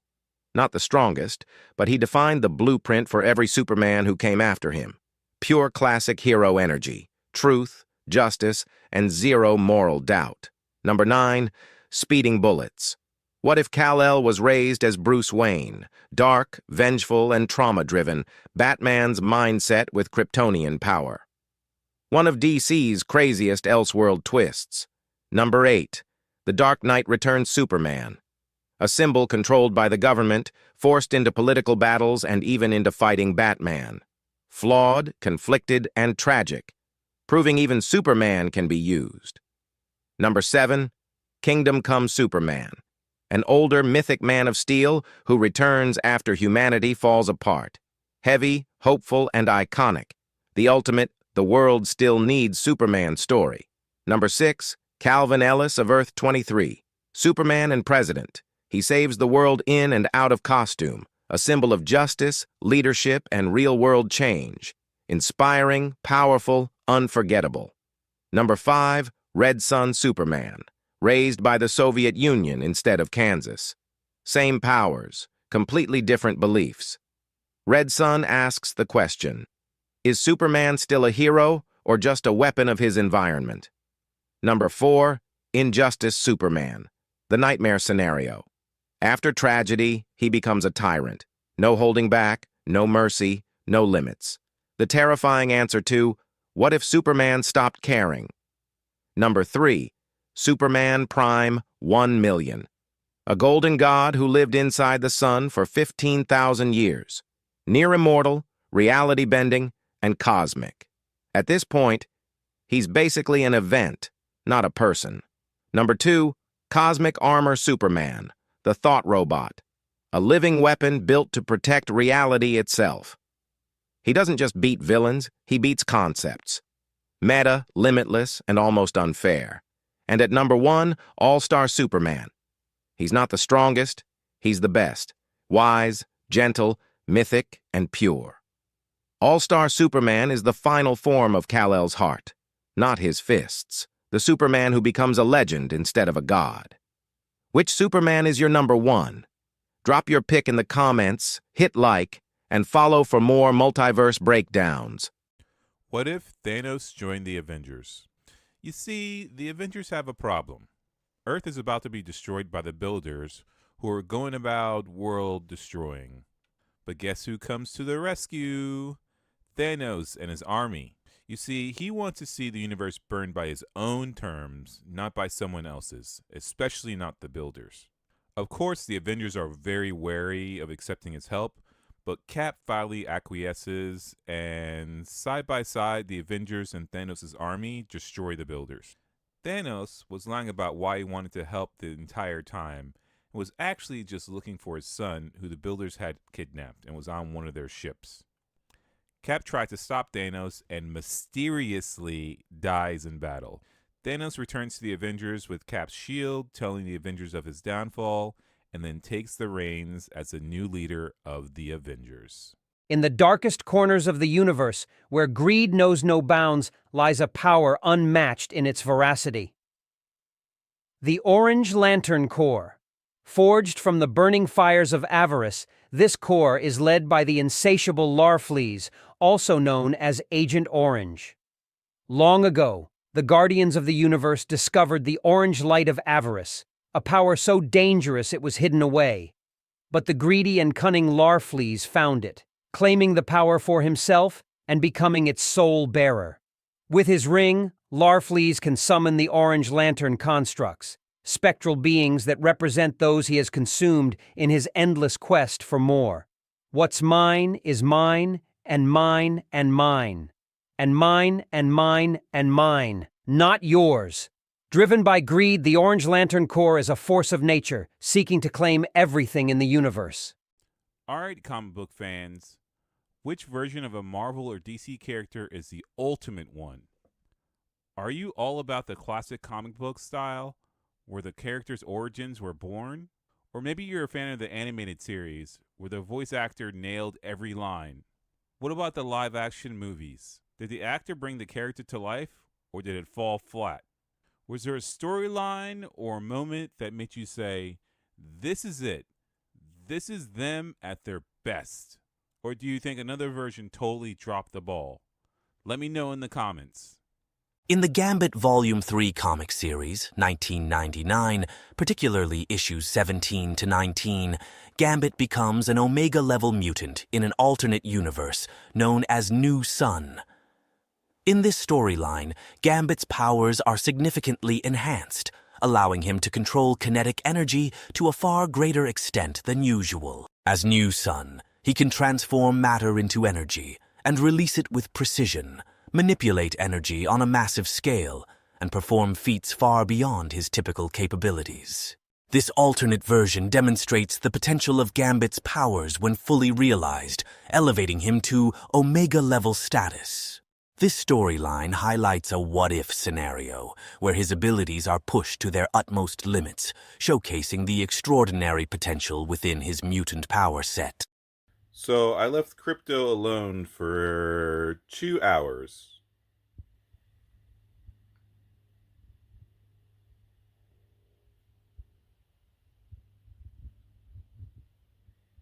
Fun.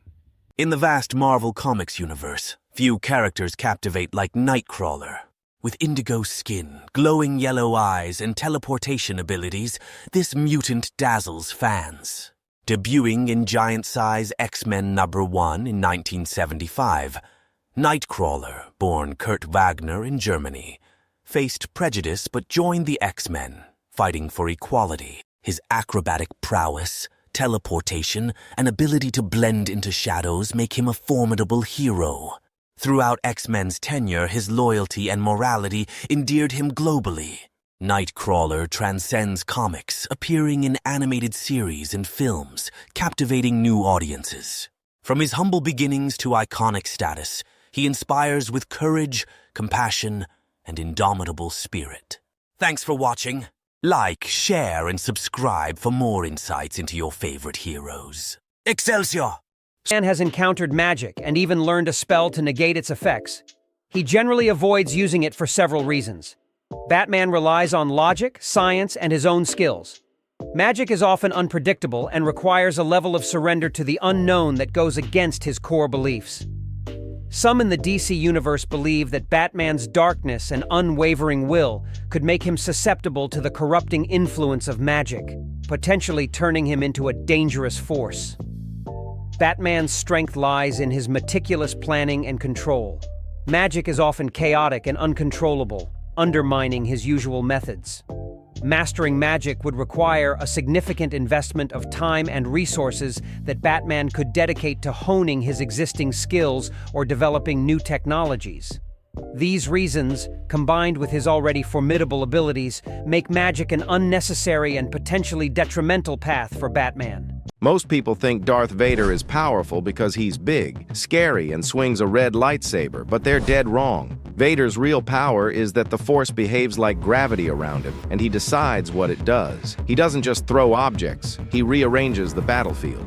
He can rip weapons out of hands without looking, slam multiple enemies into walls at once, and hold you in mid-air like you're a puppet on invisible strings. Blaster fire? To Vader, it's just moving debris. He can stop it, redirect it, or walk through it behind a force shield like it's rain. And when he's serious, he goes beyond people. He goes after machines, tearing open heavy doors, twisting metal, and yanking massive objects with the kind of control that feels less like telekinesis and more like reality obeying a command. But the most terrifying part is his presence. Vader doesn't need to see you to fight you. He can sense intent, read fear, and predict your next move before your muscles even commit. He can invade your mind, crush your will, and make trained soldiers freeze just by stepping into the room. Every breath you hear isn't weakness. It's a metronome counting down to the moment he decides you're done. He's not just a Sith Lord. He's a walking force catastrophe, an event horizon in black armor, pulling everything toward the inevitable. Storm, Ororo Monroe, is often introduced as a weather-controlling member of the X-Men, but that description doesn't even scratch the surface of what she can do. Storm doesn't just summon lightning or make it rain. She commands the entire atmosphere. Her mutation gives her complete control over the planet's weather patterns. Every gust of wind, every bolt of lightning, every hurricane that forms over the ocean. She can change air pressure, humidity, and temperature at will.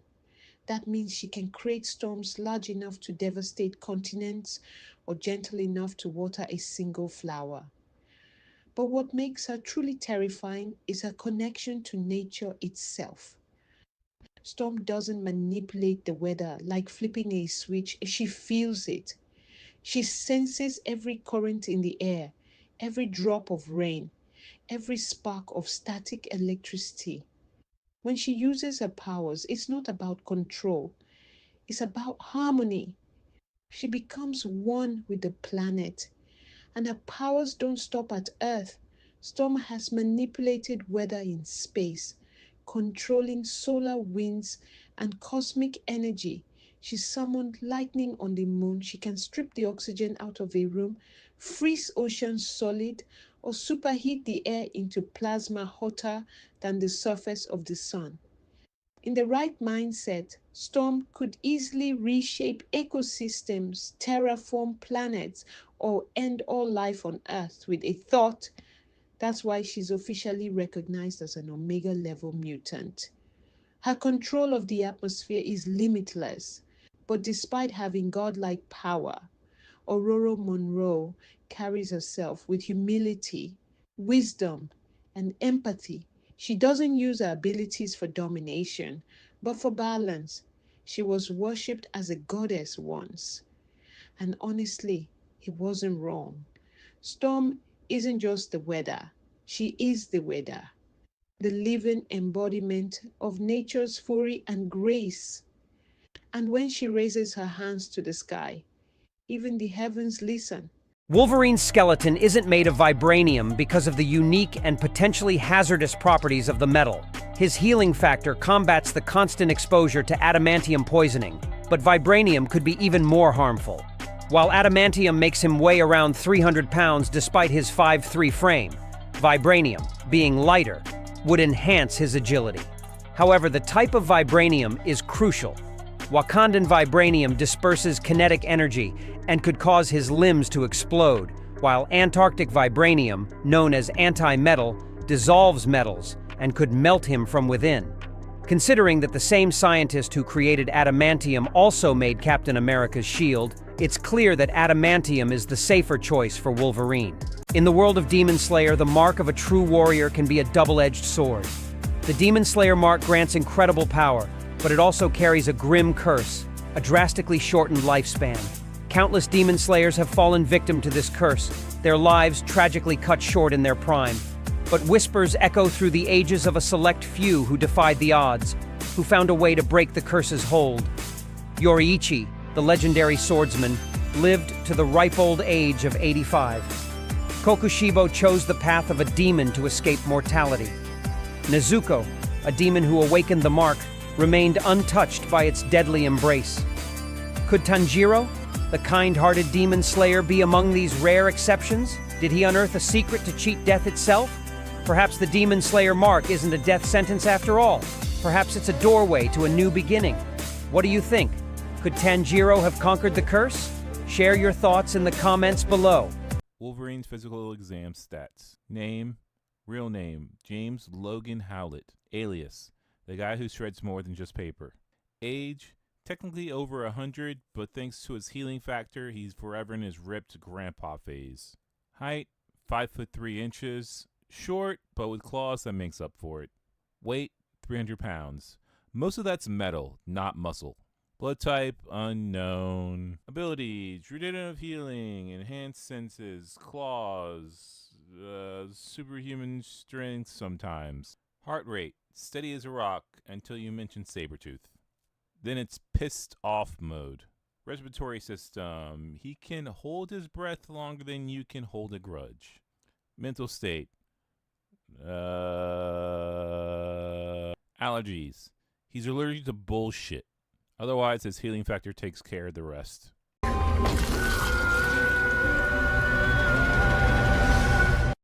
Wolverine's healing factor is absolutely broken. Everyone thinks Logan just heals from stab wounds and walks it off. Wrong. His mutation works at such a microscopic level that his cells literally reject death itself. Diseases, toxins, radiation, even old age, his body treats them all like foreign invaders and annihilates them. In the comics, he's regenerated from a single cell after being incinerated by a nuclear blast. But here's where it gets insane. In X-Men issue 25, Magneto tears every ounce of adamantium from Logan's skeleton in one of the most brutal moments in comic history. Everyone watching thought he was dead. Instead, something terrifying happened. Without the metal constantly poisoning his system, his healing factor exploded beyond anything seen before. His wounds closed in seconds. Then his body did something nobody expected. It grew bone claws, razor sharp and harder than before. The adamantium skeleton wasn't making him stronger. It was a 200-pound anchor drowning his true potential. Logan's real power isn't those metal claws everyone fears. It's a healing factor so violently overpowered that his own body has been at war with adamantium poisoning for decades and still made him unkillable. Wolverine is near immortal due to his advanced healing factor, which allows him to recover from severe injuries and slows his aging. His adamantium skeleton makes his bones virtually unbreakable. However, his immortality isn't absolute due to several factors. Here are the reasons. Number 1. Healing factor. Limits. Severe continuous damage can overwhelm his healing. Number 2. Carbonadium weakness. This rare metal inhibits his healing. Number 3. Extreme trauma. Injuries like decapitation or brain destruction can be fatal. Number 4. Psychological stress. Mental trauma can affect his healing. Number 5. Age. He ages slowly, but cumulative wear could reduce healing efficiency. Number 6. Potent poisons. Specialized toxins can weaken his healing. These factors make Wolverine near immortal, rather than completely indestructible. In a world of mutants, the X-Men face a heartbreaking crisis. A young boy named Jimmy Hudson discovers his mutant power is a deadly toxin, tragically killing anyone who comes near him. Isolated and desperate, Jimmy sees no future, no hope. Wolverine, the X-Men's deadliest weapon, is sent on a somber mission. He finds Jimmy alone, tormented by his powers. A heart-wrenching conversation unfolds, with Jimmy pleading for release from his agonizing burden. Wolverine, with heavy heart, makes the difficult choice, ending Jimmy's suffering. This is Ultimate X-Men number 41, a dark chapter in mutant history, a tragic reminder of the price of power. Jimmy Hudson, a life cut short, a sacrifice for the greater good.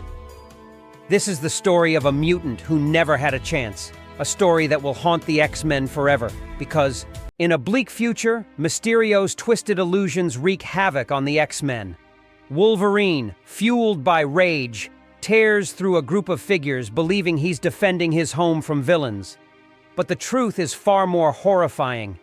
Mysterio has manipulated him into attacking his fellow X-Men, his family. A young woman with bright pink hair falls to the ground, lifeless. It's Jubilee, a young mutant Wolverine considered a daughter. As Mysterio's deception unravels, Wolverine is overcome with grief and guilt, cradling Jubilee's body, because, in a world where anything is possible, Wolverine finds himself in a truly bizarre situation.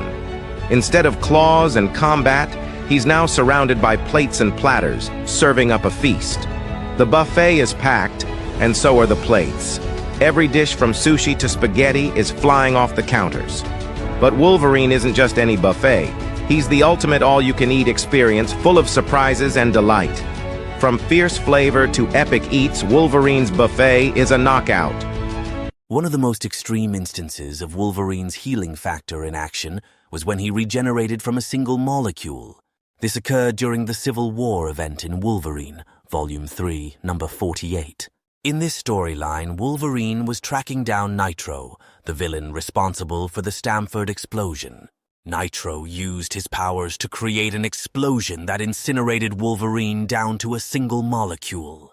Remarkably, Wolverine's healing factor allowed him to regenerate entirely from this one remaining molecule, showcasing the incredible extent of his regenerative abilities. This moment is one of the most dramatic examples of Wolverine's resilience and near immortality in the Marvel Universe. What happens when Wolverine goes claw to fist with Marvel's greatest heroes? Let's do part 1. 10 matchups. Fast. Captain America? His shield blocks most strikes, but Wolverine's healing factor gives him the edge in a drawn-out fight. Logan takes the W. Iron Man. At range, Tony dominates, but if Logan closes the gap, those claws tear through the armor. Logan again takes the W. Spider-Man. Spidey's speed and strength frustrates Logan, but one close slash could end it. Too close to call.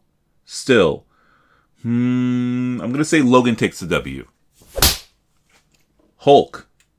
Wolverine heals, but Hulk continues to rip him apart every time. Logan takes the easy L. Thor. Lightning overwhelms the healing factor. Logan takes the L. Black Panther.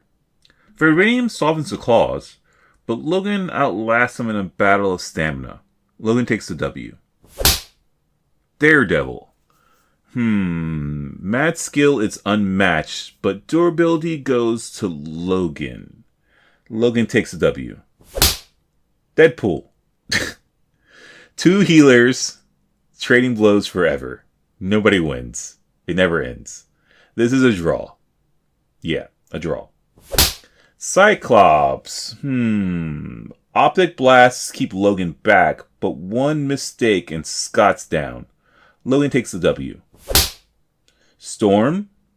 Goddess of weather. She fries him before he gets even freaking close to her. Logan takes a big ass L. That's part 1. 10 fights down. With Wolverine scoring 5 Ws, 4 Ls, and 1 draw, who should Logan face in part 2? Let me know in the comments. Wolverine's back for part 2. 10 more heroes, 10 more battles. Let's see how Logan does this round. Magneto. Adamantium claws versus the Master of Magnetism. We know how this goes. Logan never stood a chance. Logan takes the L. Colossus. Steel fists versus claws. It's brutal, but Wolverine eventually cuts through, I think. Logan takes the W. Nightcrawler. Bamf, bamf, bamf. Logan can't land a hit. Logan takes the L. Gambit. Explosive cards are flashy, but Wolverine cuts through the charge. Logan takes the W. Psylocke. Psychic blades stagger him, but if he powers through, she falls. Logan takes the W. Jean Grey. A single thought and Logan drops. Logan takes the L, big time. Professor X, same thing. Charles shuts him down instantly. Logan takes another L. Captain Marvel. Cosmic energy outmatches Claws. Logan takes the L. Wow, he's getting his butt kicked. Doctor Strange. Magic banishes Logan before he gets close. Logan takes another L. Punisher. Guns and bombs can't stop him. Wolverine walks right through. Logan takes a W. That's part 2. 10 more fights down, with Logan scoring 4 Ws and 6 Ls. Who should Wolverine throw down with in part 3? The claws are out again. This is part 4 of Wolverine's Throwdown series. 10 more Marvel heroes, and this time we're looking at exactly how their powers match up. Iron Fist channels Dragon Chi into his fists, shattering steel and even disrupting healing. One perfect strike could drop Logan, but if Danny misses, the claws finish it. Logan takes the W. Luke Cage has unbreakable skin. Wolverine's claws can't pierce it, and Cage just keeps pounding him into the ground. Logan takes the L. Scarlet Spider. So he moves with Spider-Man's speed and strength. Logan can't really touch him at first until his healing factor buys him time for one slash. That's all he needs. Logan takes the W. Iceman freezes blood, traps Logan in solid ice, or just reforms endlessly. Adamantium claws can't solve that. Logan takes a hard L. Human Torch burns hotter than steel. Logan's healing factor handles some fire. Actually, it handles a nuclear blast. This is not that hard. Logan takes a W on this one. The thing is pure stone. Fists versus adamantium claws. After a brutal brawl, Logan's healing gives him the edge, I think. Yeah, Logan takes a W. Quicksilver. Quicksilver lands 100 hits before Logan even moves. Unless Logan gets, I don't know, lucky, it's over instantly. Logan takes the L. Invisible Woman isn't just invisible. Her force fields crush organs and cut off air. Healing factors can't save him from that. Logan takes an L. Namor. Namor dominates in the ocean with speed and strength, drowning Logan in seconds. On land, it's closer, but in most fights, Logan's gonna take the L. X-23. X-23 is Wolverine's clone with claws, speed, and agility to match. But Logan has the experience on his hand, so it's razor close, but Logan takes a W. That's part 4. 10 fights with Logan grabbing 5 Ws and 5 Ls. No matter the odds, Wolverine always comes back for more. Who should he face in part 5? Alright, bub, no more heroes. This time Wolverine's cutting his way through DC's worst of the worst. Let's see who walks away. Number 1, Deathstroke. 2 assassins with healing factors and 0 patience. Slade's got the tactics, but Wolverine's got that feral rage. After a sword-to-claw showdown, Deathstroke slips, and Logan plants those claws right through his armor. Logan takes the W. Number 2, Joker. Gas, traps, acid. Joker tries everything. Wolverine doesn't laugh. He just stabs through the grin, tosses his body, and lights a cigar. Logan takes a W. Number 3, Bane. Venom makes Bane strong, but Wolverine's fought the Hulk. He tanks the hits, carves through the tubes, and drops him cold. Logan takes a W. Number 4, Harley Quinn. She's fast, unpredictable, and funny, but Logan's faster. One swing, claws out, end of story. Logan takes the W. Number 5, Lex Luthor. Lex rolls up in his battlesuit, firing lasers and missiles, like it's Iron Man with a god complex. Wolverine just shrugs it off, claws through the chest plates, and rips him out by the tie. Logan takes the W. Number 6. Black Adam. Magic, lightning, god-tier power, but Logan keeps coming. Every strike, every bolt, he heals and keeps swinging until the claws hit home. Somehow, the mutant outlasts the god. Logan takes a W. Number 7. Ra's al Ghul. Swordsmanship and centuries of experience. Impressive. But Wolverine's fought ninjas, cyborgs, and samurai. Ra's lands a few cuts, but Logan doesn't stop. One headbutt, one claw slash, done. No Lazarus pit for you. Logan takes a W. Number 8. Scarecrow. He hits Wolverine with fear gas, bad move. You can't scare someone who's already lived their worst nightmare. Logan cuts through the haze and drops Crane in one move. Logan takes a W. Number 9. Darkseid. The second Logan charges, those Omega Beams hit. He heals, but Darkseid just keeps erasing him, atom by atom. It's not even a fight. Logan takes a hard L. And number 10. Doomsday. This is pure brutality. Wolverine's healing keeps him alive for a while, but Doomsday adapts, learns, and crushes him in the end. Logan takes the L. And that's it. 8 wins, 2 losses.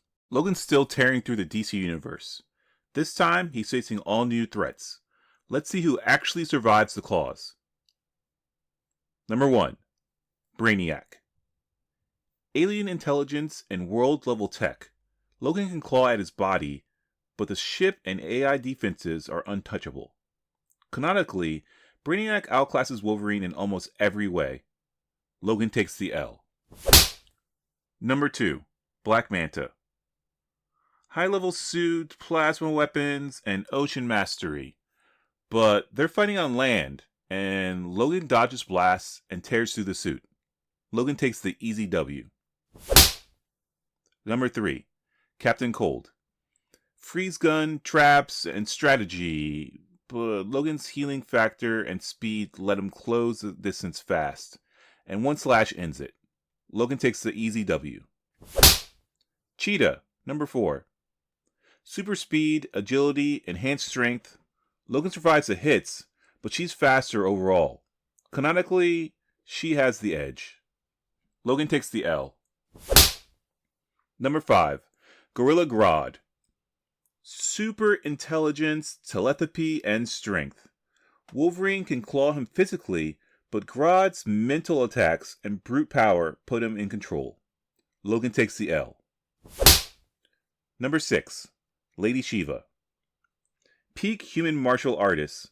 Wolverine is strong, but Lady Shiva is faster, more precise, and lethal. It's a close fight, but skill outmatches healing. Logan takes the L. Number 7. Killer Frost. Cryokinetic powers can freeze Wolverine's surroundings. He can survive a few strikes, but sustained ice attacks make him struggle. Logan takes the L. Number 8. Vandal Savage. Immortal. Super genius.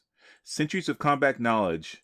Logan can injure him, but Vandal's experience and planning make him very hard to beat. Plus, his healing factor outmatches Logan's. Logan takes the L. Number 9. Solomon Grundy. Undead brute, superhuman strength, and near immortality. Wolverine can claw at him, but Grundy keeps coming back. Eventually, Logan is overpowered. Logan takes the L.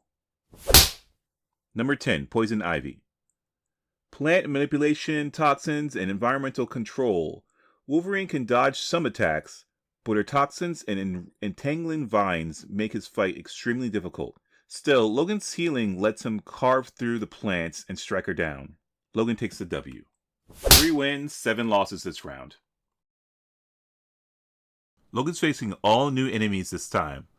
Some of the Marvel Universe's nastiest villains he hasn't fought yet. Number 1. Wolverine vs. Carnage. Symbiote Chaos meets Adamantium Claws. Wolverine hits hard, but the symbiote reforms faster than he can keep up. Logan takes the loss. Number 2. Wolverine vs. Thanos without the Infinity Gauntlet. Even without the gauntlet, Thanos is planet-level strong, with near immortality. Logan can survive a hit or two, but not the full fight. Logan takes the loss. Number 3. Logan versus Kingpin. The massive crime lord is dangerous in strategy, but is still human nonetheless.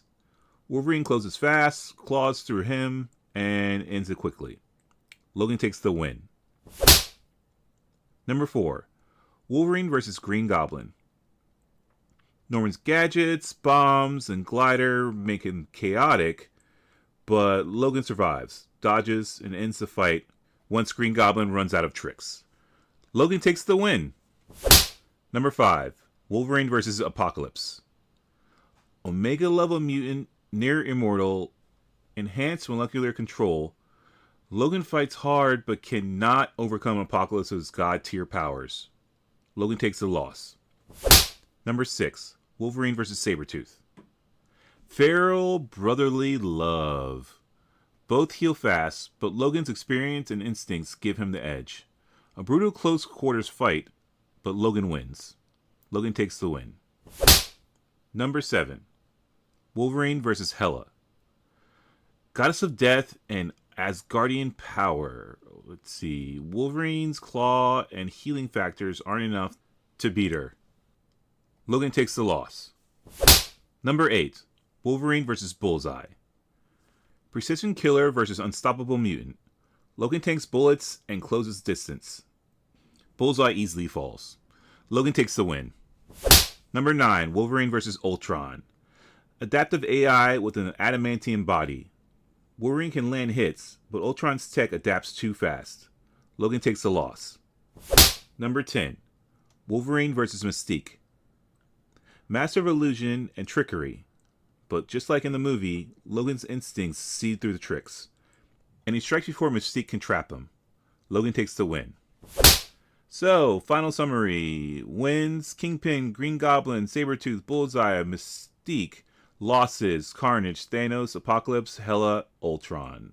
Wolverine versus Galactus. Wolverine charges Galactus.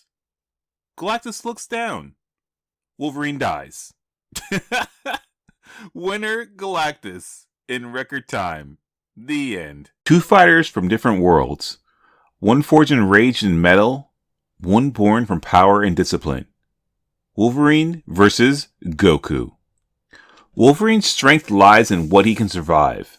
An adamantium skeleton makes him unbreakable. His claws can cut through nearly any substance on Earth. And his healing factor? That makes death more of an inconvenience. He's a perfect soldier, built to endure, adapt, and keep on fighting no matter how impossible the odds. But Goku? He's not just strong, he's limitless. A Saiyan whose power multiplies after every battle. Goku's strength grows exponentially with every fight. Superhuman speed, flight, energy blasts, instant transmission, and transformations that can shake entire worlds. At his peak, Goku's energy output rivals gods, and his reflexes operates on an entirely different scale. At first, Wolverine's feral instincts would let him read Goku's body language and close in fast. A few early slashes might surprise him. Goku bleeds. And that triggers the Saiyan's excitement. Once Goku goes serious, even base form, the fight shifts instantly. Goku's ki allows him to sense Wolverine's movements before it happens. Every attack is dodged, every slash countered, with speed that borders on teleportation. When the claws finally connect, they cut through Goku's clothing, but not his focus. Then comes the escalation. Goku powers up. Wind tears across the landscape. The ground splits beneath them. Wolverine charges, but the instant Goku transforms, even just a Super Saiyan, the fight is over. A single punch sends Wolverine flying miles away. Bones shatter, flesh burns, then heals, but the onslaught doesn't stop. Goku doesn't mean to kill him, he's just too strong. Eventually, Wolverine stands in the crater, still alive, still fighting. He growls, claws raised, refusing to stay down. But Goku smiles, impressed, and ends it with a quick ki blast. Not lethal, but decisive. Result: Goku takes the win. Wolverine's healing factor keeps him alive, but he's simply outmatched. Adamantium meets energy strong enough to destroy planets. Rage meets control, and this time, discipline wins. Did you know that billions of years in the future, Wolverine becomes Old Man Phoenix after being resurrected by the Phoenix Force? He travels through space, using his immense power to delay the universe's heat death by stopping supernovas and black holes. However, his actions become increasingly destructive as he consumes celestial bodies to fuel the Phoenix Force. Learning that Thor has resurrected life on Earth, Old Man Phoenix confronts his old friend, believing Thor's actions have doomed the universe. In a final confrontation with a cosmically powered Dr. Doom, Old Man Phoenix sacrifices himself to transfer the Phoenix Force to Thor, giving him the power to defeat Doom and save Earth. So, did you know Wolverine is slowly being poisoned by his own skeleton? The adamantium bonded to his bones isn't just heavy, it's toxic. The only reason Logan is still alive is because his healing factor works non-stop, fighting mental poisoning every second of his life. That means Wolverine isn't healing to survive battles, he's healing just to survive existing. The unbreakable metal that made him a legend is also the thing that's killing him. Meet Wolverine's 3 strongest children in the Marvel Universe. First up, Dakin, with Wolverine's healing factor and claws, plus the power to manipulate pheromones, he's both deadly and unpredictable. Next, Laura Kinney, also known as X-23, a clone of Wolverine. She has his powers and claws, including one in each foot. Laura has taken up the Wolverine mantle, proving her strength and heroism. And then there's Ray's Darkholme, the son of Wolverine and Mystique. He combines Wolverine's abilities with Mystique's shapeshifting, making him a master of combat and disguise. These 3 bring Wolverine's legacy to new heights. Who's your favorite? Let us know in the comments. Subscribe for more Marvel facts. Wolverine's healing factor is legendary, but here's the mind-blowing twist. It's a double-edged sword. Sure, it lets him recover from any wound, even adamantium piercing his heart. But here's the catch. His memories are all messed up. Years of violence and trauma leave his past a foggy mess. The crazy part? His body remembers everything. Every punch, every slash, every fight he's ever been in is etched into his muscle memory. Imagine the stories his body could tell if only his mind could keep up. This creates a deep internal struggle. Wolverine's a walking weapon with a shrouded past, a berserker with a fragmented soul. It's this constant battle between his amnesia and his body's ingrained knowledge that makes him such a compelling character. Imagine a warrior who feels no pain, no matter how brutal the battle. Scout, Wolverine's fearless daughter, has this extraordinary trait along with a healing factor and 1 claw in each hand. A clone of X-23, Scout's abilities allow her to absorb any hit without wincing, making her a juggernaut-type Wolverine, falling but quickly rejoining the fight. While Wolverine and his other children endure the sting of their wounds, Scout is immune to such discomfort.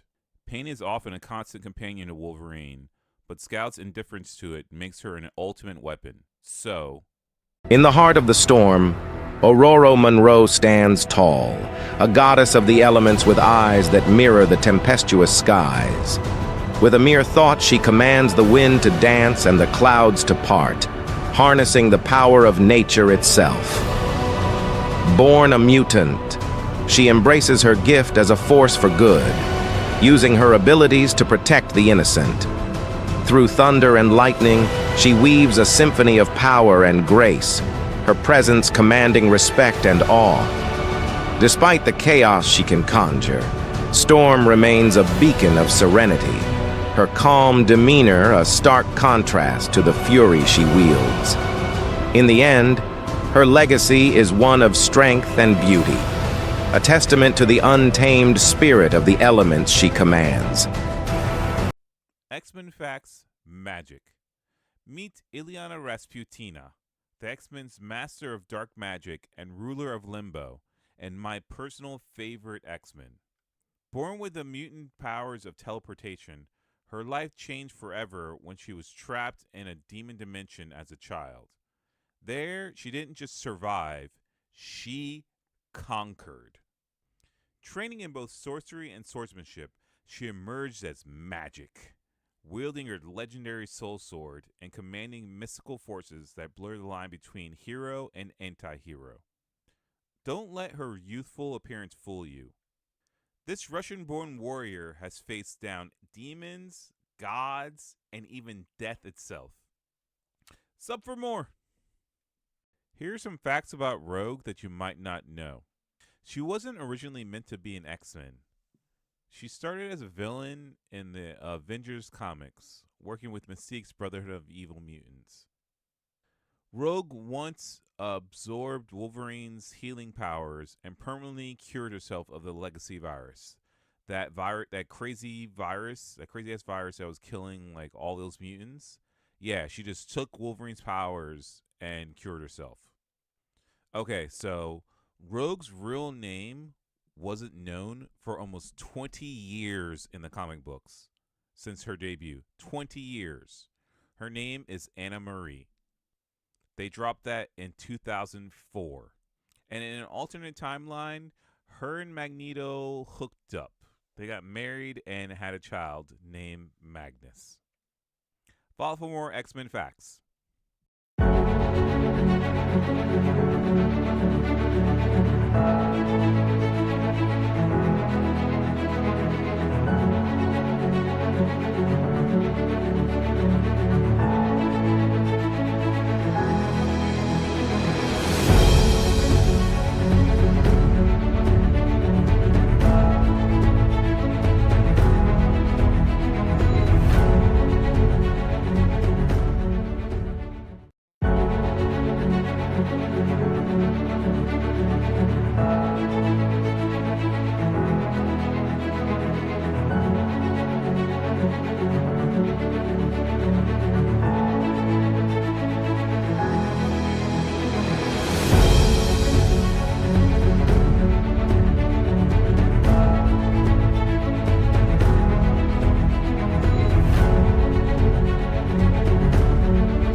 X-Men, the animated series, captivated audiences with its compelling storytelling and iconic characters.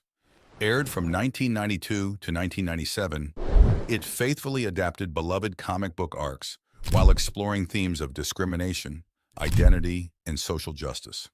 The voice cast, led by Cathal J. Dodd as Wolverine and Norm Spencer as Cyclops, brought these characters to life, enhancing the show's impact. Its memorable theme song, composed by Ron Wasserman, remains etched in fans' memories. With its blend of action, drama, and social commentary, X-Men, the animated series, left a lasting legacy, shaping the perception of the mutant superhero team for generations to come. My name is Magneto. Magneto isn't controlling metal. He's controlling electromagnetic fields. Metal only reacts because it's conductive. The real power is invisible. Forces that govern electricity, magnetism, and energy itself. That's how Magneto manipulates objects without touching them, disables technology instantly, and shields himself with electromagnetic barriers. It's why his helmet blocks telepathy. He's generating a constant electromagnetic field around his brain. And it's why Magneto isn't limited to metal at all. Given enough control, he can affect radiation, energy systems, and even the iron in blood. That's what makes Magneto terrifying. Not the metal he throws, but the fundamental forces of reality he bends at will.